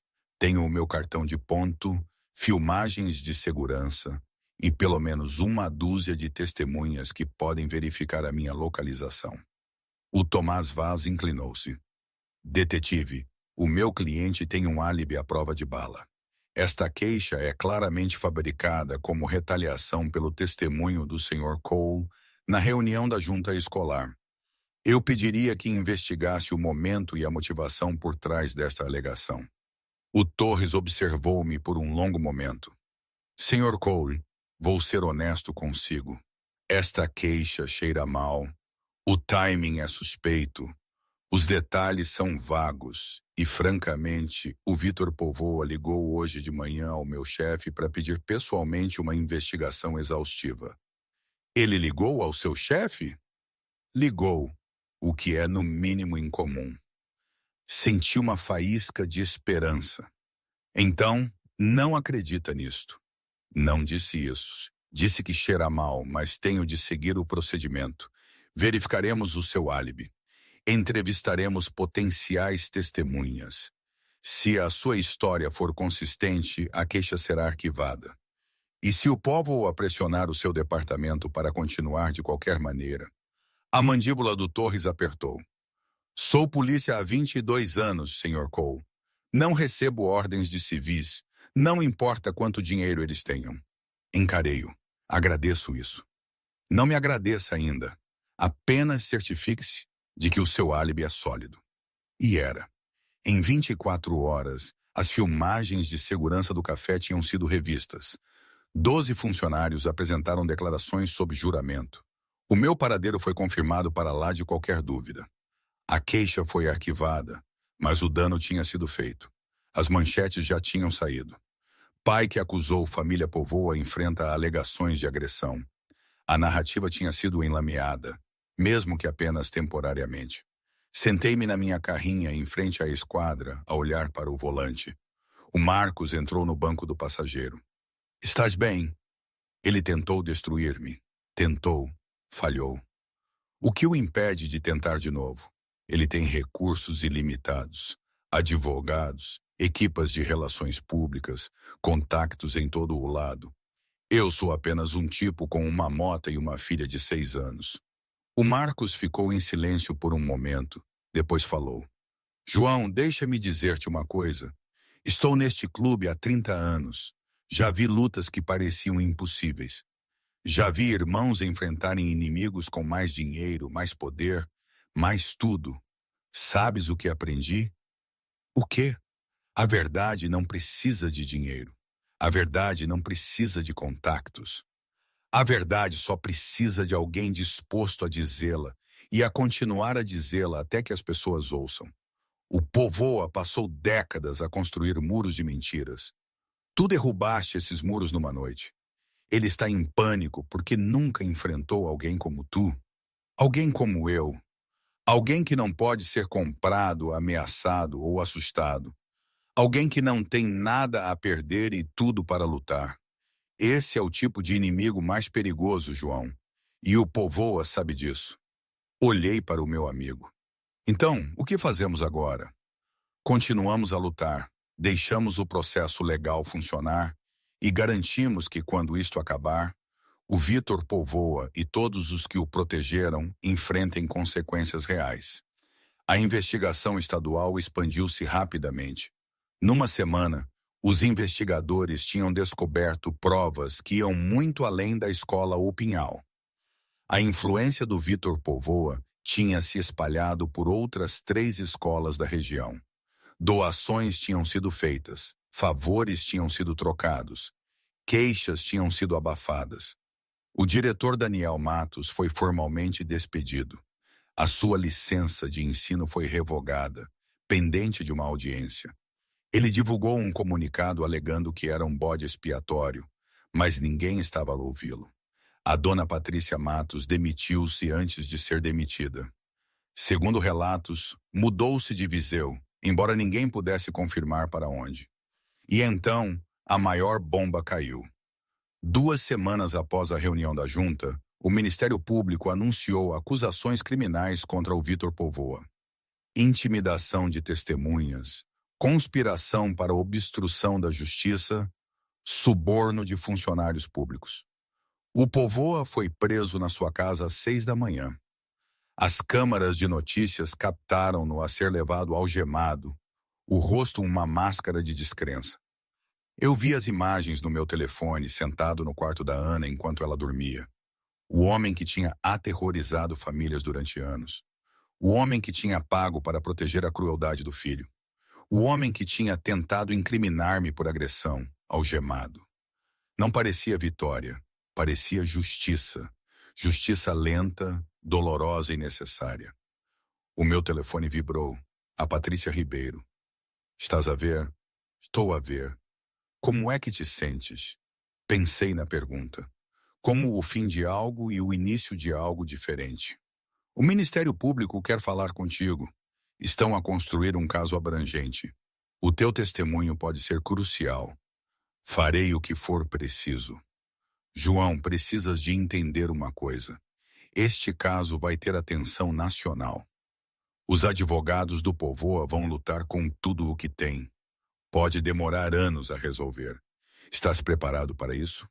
Olhei para Ana, pacífica no seu sono. Estou preparado para o que for preciso. A resposta da comunidade foi esmagadora. Nos dias que se seguiram à prisão do Povoa, algo notável aconteceu. As pessoas começaram a falar, não apenas sobre bullying, mas sobre todas as formas como o dinheiro e a influência tinham corrompido a sua vila. Proprietários de negócios que tinham sido pressionados pelo Povoa vieram a público. Políticos que tinham aceitado as suas doações devolveram o dinheiro. Igrejas organizaram reuniões comunitárias para discutir a proteção das crianças. E na escola Opinhal, tudo mudou. Uma nova diretora foi nomeada. A doutora Ângela Moraes, uma educadora veterana com a reputação de colocar as crianças em primeiro lugar. O seu primeiro ato foi implementar um programa abrangente de combate ao bullying. O seu segundo ato foi reunir-se pessoalmente com todas as famílias que tinham apresentado queixas nos últimos 5 anos. Ela encontrou-se comigo numa quinta-feira à tarde. Senhor Cole, quero agradecer-lhe pelo que fez. Exigiu uma coragem extraordinária. Eu só queria proteger a minha filha. Fez mais do que isso. Mostrou a esta comunidade que o silêncio não é aceitável, que proteger as crianças é responsabilidade de todos. Assenti lentamente. O que acontece ao Pedro do Povoa? A expressão da doutora Moraes ficou séria. O Pedro foi transferido para um programa de intervenção comportamental. Receberá aconselhamento e terapia intensiva. As suas ações foram terríveis, mas ele também é uma criança. Uma criança a quem nunca foi ensinado que a crueldade tem consequências. Acha que ele pode mudar? Acho que todos merecem a oportunidade de mudar. Se aproveitam essa oportunidade, é com eles. Pensei naquilo, nos ciclos de comportamento, na crueldade aprendida e na bondade aprendida. Espero que ele a aproveite. Não por mim, por ele. A doutora Moraes sorriu. É um bom homem, Sr. Cole. Sou apenas um pai a tentar cumprir uma promessa. Naquela noite encontrei a Ana no quintal a olhar para as estrelas. Sentei-me ao lado dela na relva. No que estás a pensar, meu amor? Na mãe. Achas que ela nos consegue ver lá de cima? Olhei para o vasto céu.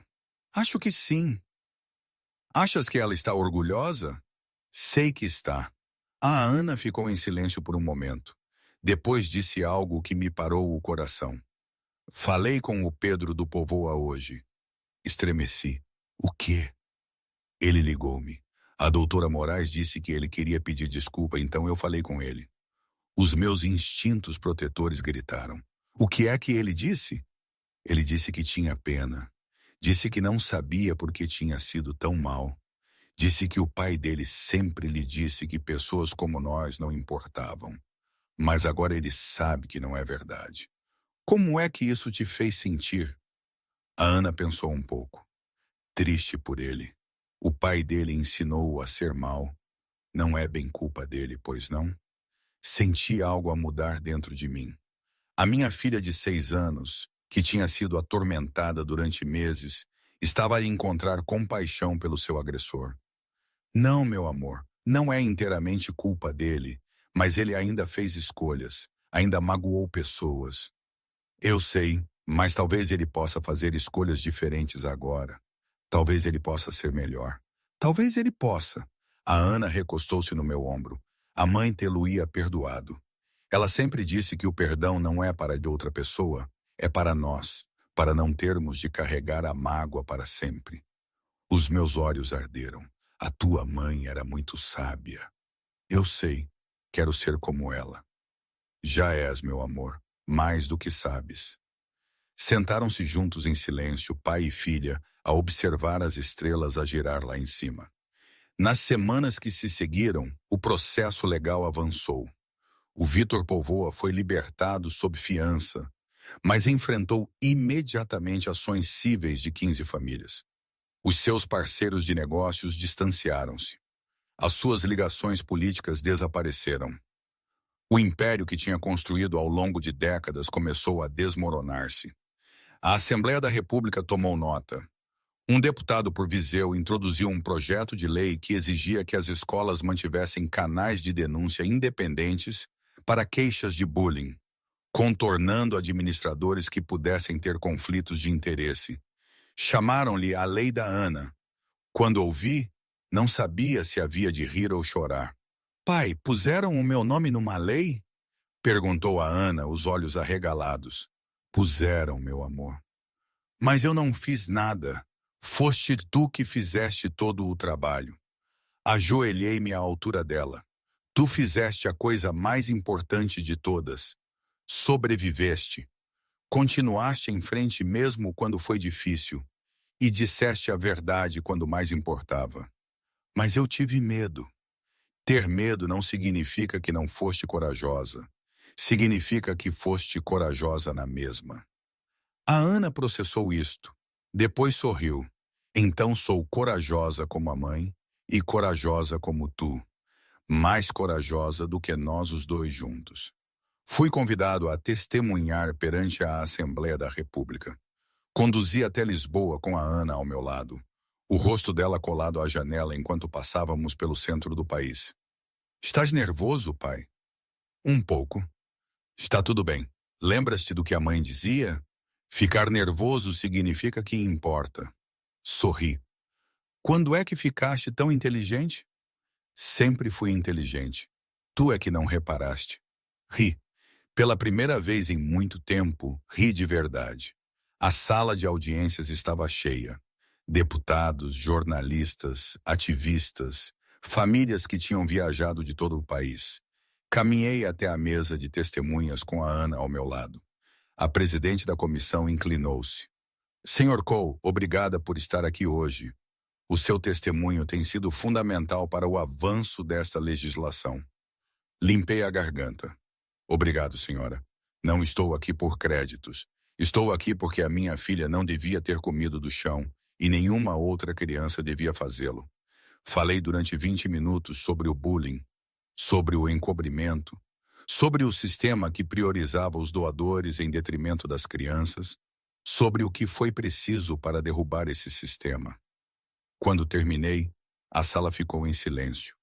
Depois a presidente falou. Senhor Cole, em nome desta comissão e das crianças de Portugal, obrigada.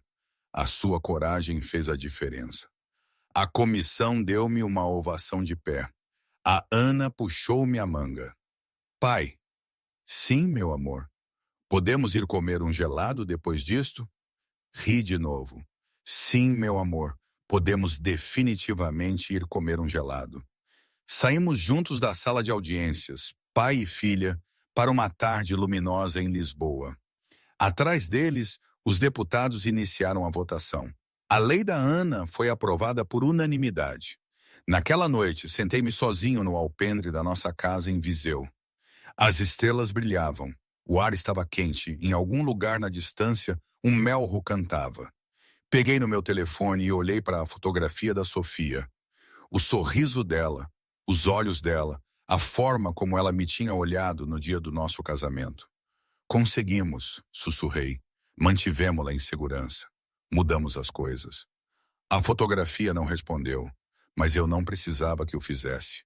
Conseguia sentir a Sofia comigo no vento, nas estrelas, na tranquila certeza de que tudo o que eu tinha feito estava certo. Fechei os olhos e deixei a paz invadir-me. O amanhã traria novos desafios. O julgamento, as investigações em curso, o longo trabalho de reconstrução de uma comunidade. Mas esta noite, João Cole permitiu-se sentir algo que pensava ter perdido para sempre. Esperança. Esperança real, genuína e inabalável para Ana, para o nosso futuro, pela promessa que fizera e cumprira. Abri os olhos e olhei para as estrelas mais uma vez. Obrigado, Sofia, sussurrei, por tudo. E de alguma forma eu poderia jurar que a ouvi sussurrar de volta. Amo-vos, os dois, para sempre. Um ano depois, João Cole estava à entrada da escola O Pinhal, com uma pilha de livros de imagens debaixo do braço. Era a primeira segunda-feira do mês, dia de leitura. Assinei na secretaria, prendi o crachá de visitante ao meu colete de cabedal e segui pelo corredor em direção à sala do primeiro ano. As paredes estavam agora cobertas com obras de arte dos alunos. Cores vibrantes, rostos felizes, mensagens sobre bondade e respeito. Uma escola diferente daquela em que eu tinha entrado há 14 meses. A dona Chen, a professora do primeiro ano, encontrou-me à porta com um sorriso caloroso. Senhor Cole, as crianças estiveram a perguntar por si toda a manhã. Desculpe o atraso. Trânsito na Estrada Nacional 9. Nunca está atrasado. Chega sempre exatamente quando precisa. Entrei na sala de aula. 22 caras olharam para mim com expectativa. Senhor Motard, gritou um menino na primeira fila. Vai ler o livro do dragão hoje? Ri e levantei a pilha. Trouxe 3 livros. Vocês escolhem por onde começamos. Acomodei-me na cadeira de leitura enquanto as crianças se reuniam à minha volta no tapete. Os seus olhos estavam brilhantes, confiantes, inocentes, como os olhos das crianças devem ser. Ao abrir o primeiro livro, reparei em algo na parede. Um cartaz com fotografias de voluntários da comunidade. O meu próprio rosto sorria de volta para mim de um canto. Por baixo, numa caligrafia infantil. O Sr. Cole ajuda-nos a ser corajosos.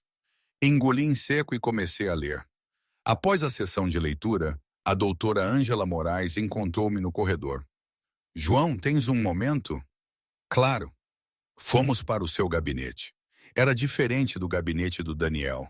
Sem troféus de golfe, sem placas de doadores, apenas livros, obras de arte de alunos e um letreiro que dizia: todas as crianças importam aqui. Queria dar-te uma atualização, disse a doutora Moraes, fechando a porta. O Pedro do Povoa terminou o seu programa comportamental no mês passado. Senti os meus ombros tensos. E foi aceite numa escola especializada em Lisboa.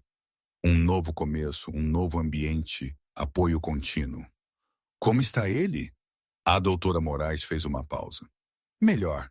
Não está arranjado, não está curado, mas melhor. Ele escreveu algo na entrevista de saída que achei que devias ouvir. Ela tirou um pedaço de papel e leu em voz alta. Eu magoei pessoas porque pensei que era isso que significava ser forte. O meu pai ensinou-me que poder era tomar o que se queria e assustar as pessoas. Mas eu estava errado. A verdadeira força é defender as pessoas que não se conseguem defender. Aprendi isso com um homem que nunca conheci. Um homem cuja filha eu atormentei. Se pudesse falar com ele, diria que me desculpo e diria que obrigado, porque ele me mostrou o que é a verdadeira coragem. A minha garganta apertou. Não sabia o que dizer. A doutora Moraes dobrou o papel. Os ciclos podem ser quebrados, João. Tu quebraste um e, ao fazê-lo, talvez tenhas salvo 2 crianças em vez de uma. Não sei se o consigo perdoar. Ainda não. O perdão não é obrigatório. A compreensão é suficiente por agora. Assenti lentamente. Obrigado por me teres contado.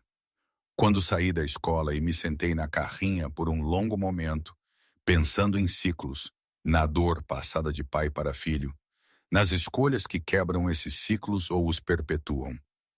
O meu telefone vibrou. Uma mensagem do Marcos. Reunião do capítulo hoje à noite. Temos novidades. O clube estava cheio quando cheguei. Irmãos de todo o país tinham se reunido. As suas motas enchiam o parque de estacionamento. O Marcos estava à frente da sala, o rosto impenetrável. Irmãos, tenho um anúncio a fazer. A partir de hoje, o processo criminal contra o Vitor Povoa foi concluído. A sala ficou em silêncio. Ele declarou-se culpado de 3 acusações de intimidação de testemunhas e uma de conspiração para obstrução da justiça. Foi condenado a 4 anos de prisão federal. Houve aplausos. Homens que tinham permanecido em silêncio naquela reunião da junta agora rugiam de satisfação. O Marcos levantou a mão para pedir silêncio. Mas não é a única notícia.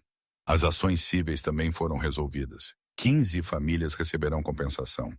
E a família Povoa concordou em financiar um centro independente de defesa da criança em Viseu, a ser operado sem qualquer envolvimento dos Povoa nos próximos 20 anos.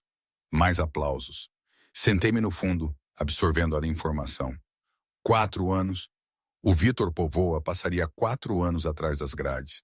Não era suficiente. Nunca seria suficiente para as crianças que ele tinha lá ajudado a atormentar através da sua proteção do Pedro. Mas era alguma coisa. Era responsabilização. Era uma mensagem de que o dinheiro e o poder não podiam comprar imunidade para sempre. O Marcos encontrou o meu olhar e aproximou-se. Como te sentes, irmão? Complicado. Sim, a justiça geralmente é. Olhei à minha volta para os meus irmãos. Homens que tinham percorrido centenas de quilômetros para estarem comigo.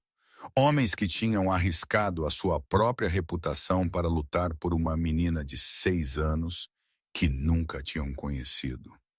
Eu não conseguiria ter feito isto sem vocês, sem todos vocês. O Marcos agarrou-me o ombro. É isso que a família faz. Aparecemos. Mantemo-nos juntos. Não deixamos os sacanas vencerem. O que acontece agora? Agora continuamos a fazer o que sempre fizemos. Protegemos as pessoas. Defendemos aqueles que não se conseguem defender. E lembramo-nos que, às vezes, a coisa mais poderosa que podemos fazer não é dar um soco. É dizer a verdade. Assenti. Acho que a Sofia teria gostado disso. Acho que a Sofia estaria orgulhosa pra caramba de ti. Naquela noite fui para casa e encontrei a Ana à espera no alpendre. Tinha crescido no último ano, mais alta, mais confiante. O olhar assombrado que lhe tinha ensombrado os olhos durante tanto tempo tinha desaparecido, substituído por algo mais brilhante. Pai, a mãe da Sofia disse que ela pode dormir cá na sexta-feira. Peguei-a nos braços. Ótimo, meu amor. E adivinha?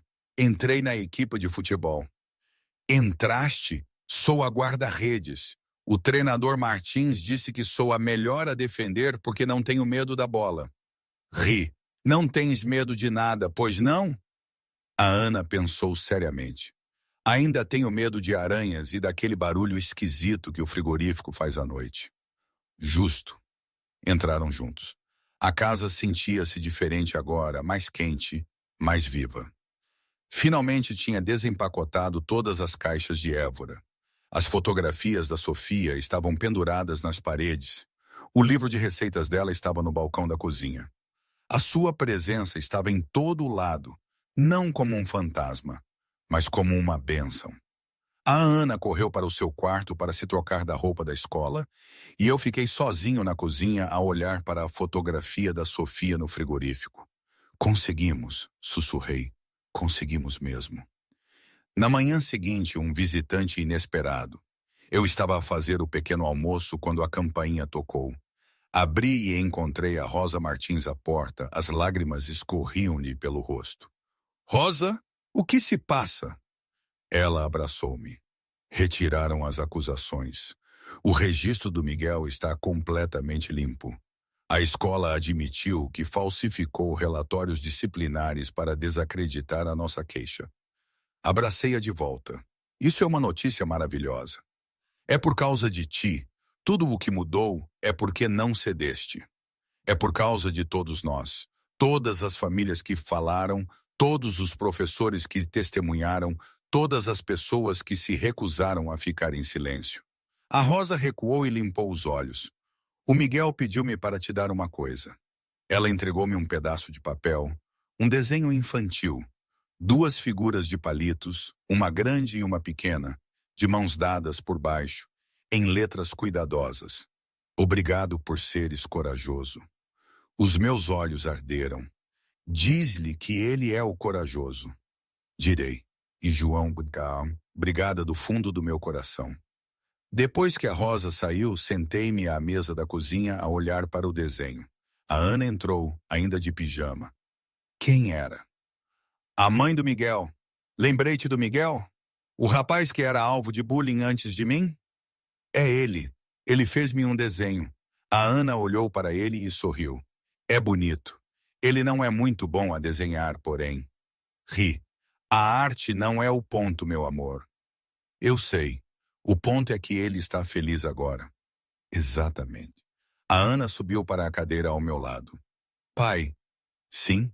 Achas que a mãe consegue ver tudo isto? Todas as coisas boas que estão a acontecer?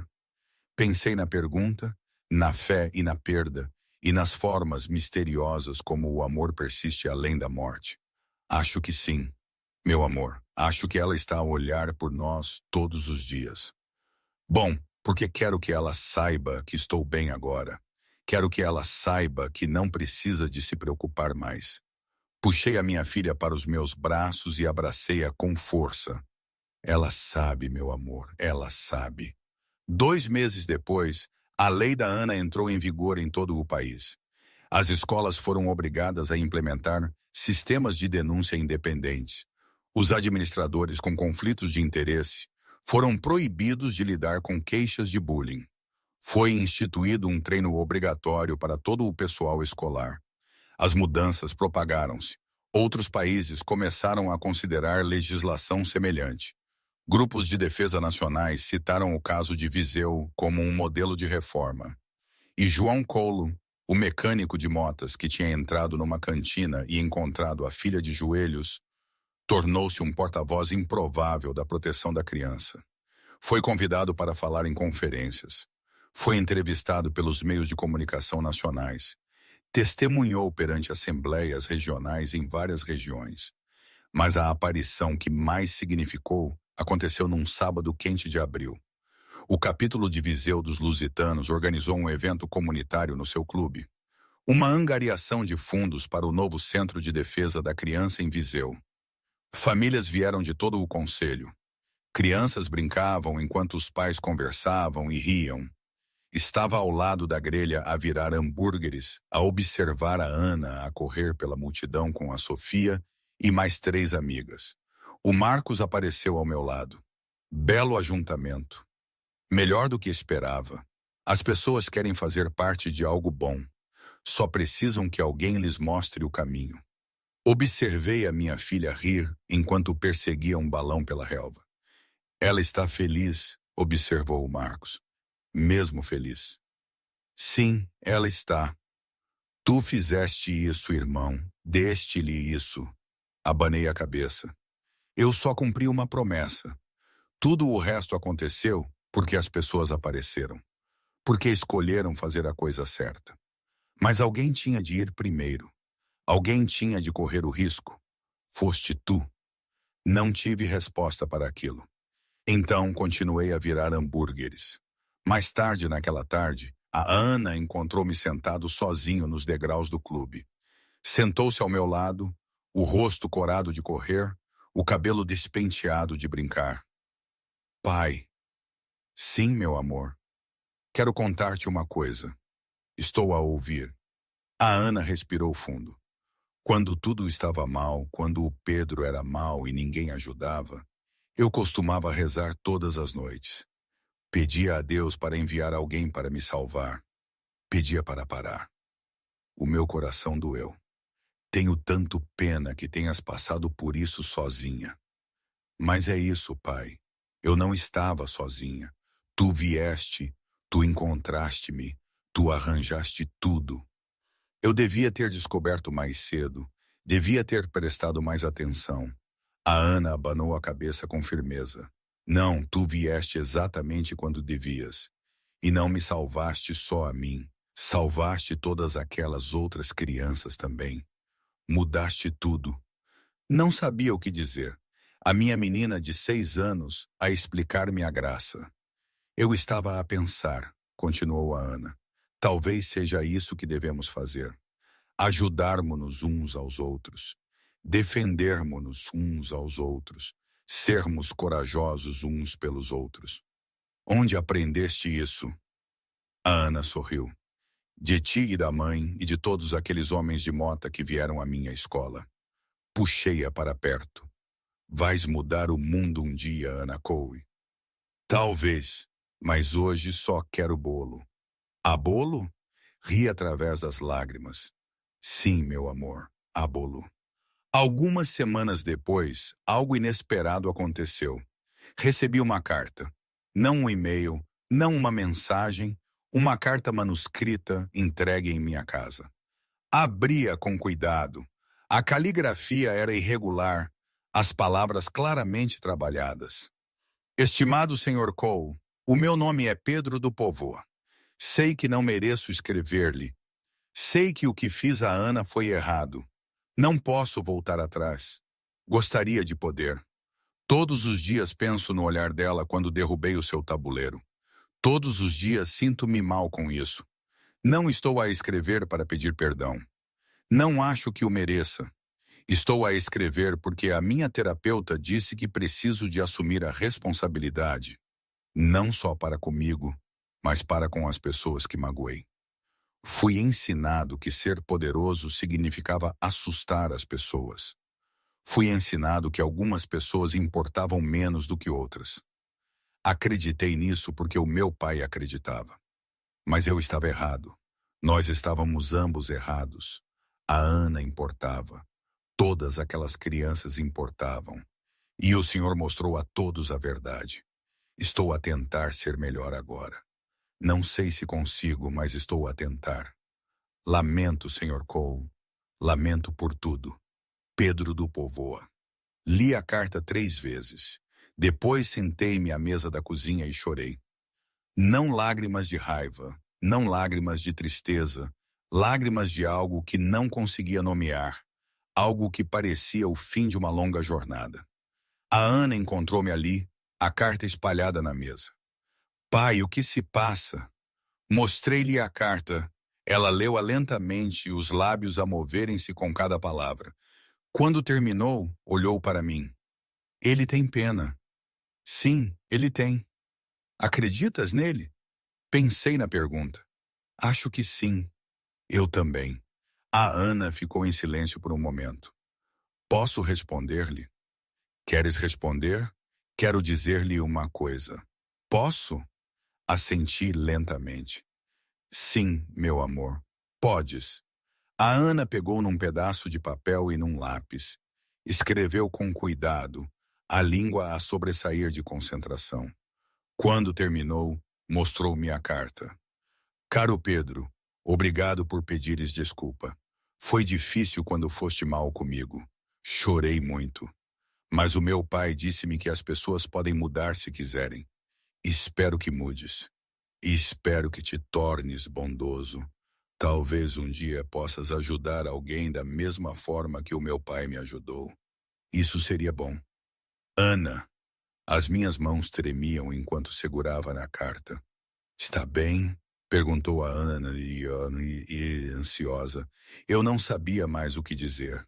Está perfeito, meu amor. Está absolutamente perfeito. Enviei a carta no dia seguinte. Nunca mais tive notícias do Pedro, mas de alguma forma estava tudo bem. O ciclo tinha sido reconhecido. A possibilidade de redenção tinha sido oferecida. O que aconteceu a seguir foi escolha do Pedro. Era tudo o que alguém podia fazer. Plantar sementes. Esperar que crescessem. No primeiro aniversário da reunião da junta, levei a Ana ao cemitério, lá em Évora. Ficamos em frente ao túmulo da Sofia, o sol quente a aquecer-nos as costas. Olá, mãe, disse a Ana suavemente. Trouxe-te flores. O pai disse que o amarelo era a tua cor preferida. Colocou o ramo cuidadosamente na lápide. Muitas coisas mudaram desde a última vez que falei contigo. Tenho amigos agora, amigos de verdade. Jogo futebol. Sou guarda-redes, sou bastante boa. Ela fez uma pausa, reunindo seus pensamentos. O pai cumpriu a sua promessa, protegeu-me. Protegeu muitas outras crianças também. Fizeram uma lei com o meu nome. Acreditas na lei da Ana? Parece importante. Fiquei em silêncio ao lado dela, deixando-a ter aquele momento. Tenho saudades tuas, mãe, todos os dias, mas já não estou sempre triste. O pai diz que estás a olhar por nós. Acredito nele. Limpou a garganta. Às vezes, à noite, quando estou a adormecer, sinto que estás ali, como se me estivesses a aconchegar. A Ana limpou os olhos. Vou orgulhar-te, mãe. Vou ser corajosa como tu e corajosa como o pai. Vou ajudar as pessoas. Vou defender as crianças que não se conseguem defender. Virou-se para mim. Posso ter um minuto sozinha com ela? O meu coração apertou. Claro, meu amor. Afastei-me para a carrinha, dando privacidade à minha filha para dizer o que precisasse de dizer. Quando ela finalmente me juntou, os seus olhos estavam vermelhos, mas o seu rosto estava sereno. Pronta para ir para casa? Perguntei. Sim, estou pronta. Conduzimos em silêncio confortável por um tempo. Depois a Ana falou. Pai, sim. Obrigado pelo quê, meu amor? Por tudo. Por não teres desistido. Por teres cumprido a tua promessa. Por seres o meu pai. A minha visão ficou turva com as lágrimas. Obrigado por seres a minha filha, Ana. Por seres corajosa. Por me ensinares o que realmente importa. A Ana sorriu e recostou a cabeça no meu ombro. Fazemos uma bela equipa, não fazemos? A melhor equipa do mundo. Conduzimos para o pôr do sol juntos, pai e filha, carregando o amor de uma mulher que lhes tinha ensinado o que significava lutar pelas pessoas que amamos. E hoje? Bem, hoje as coisas são diferentes, mas nem tudo é um mar de rosas. A escola O Pinhal mudou sim. Diretor novo, a dona Patrícia foi, digamos, redistribuída. O Vitor Povoa perdeu muita influência e o seu filho teve que mudar de escola para a capital, acho eu. Mas as cicatrizes, essas ficam na Ana, em mim. E as pessoas continuam as mesmas em alguns aspectos. Há dias em que me pergunto se valeu a pena tanto caos, tanta luta, tanta exposição pública. Sim, valeu. A Ana recuperou o seu sorriso, e isso é o que importa. Mas não é o fim perfeito que se vê nos filmes, com todos a viverem felizes para sempre e os vilões na prisão. É a vida real, com as suas marcas, as suas incertezas, as suas vitórias incompletas. Mas é a nossa, e de alguma forma é mais bonita, mais verdadeira, porque a vida nunca é apenas preto e branco, é sempre um tom de cinzento. É uma jornada constante, onde cada dia é uma chance de honrar as promessas que fizemos e as lições que aprendemos. Não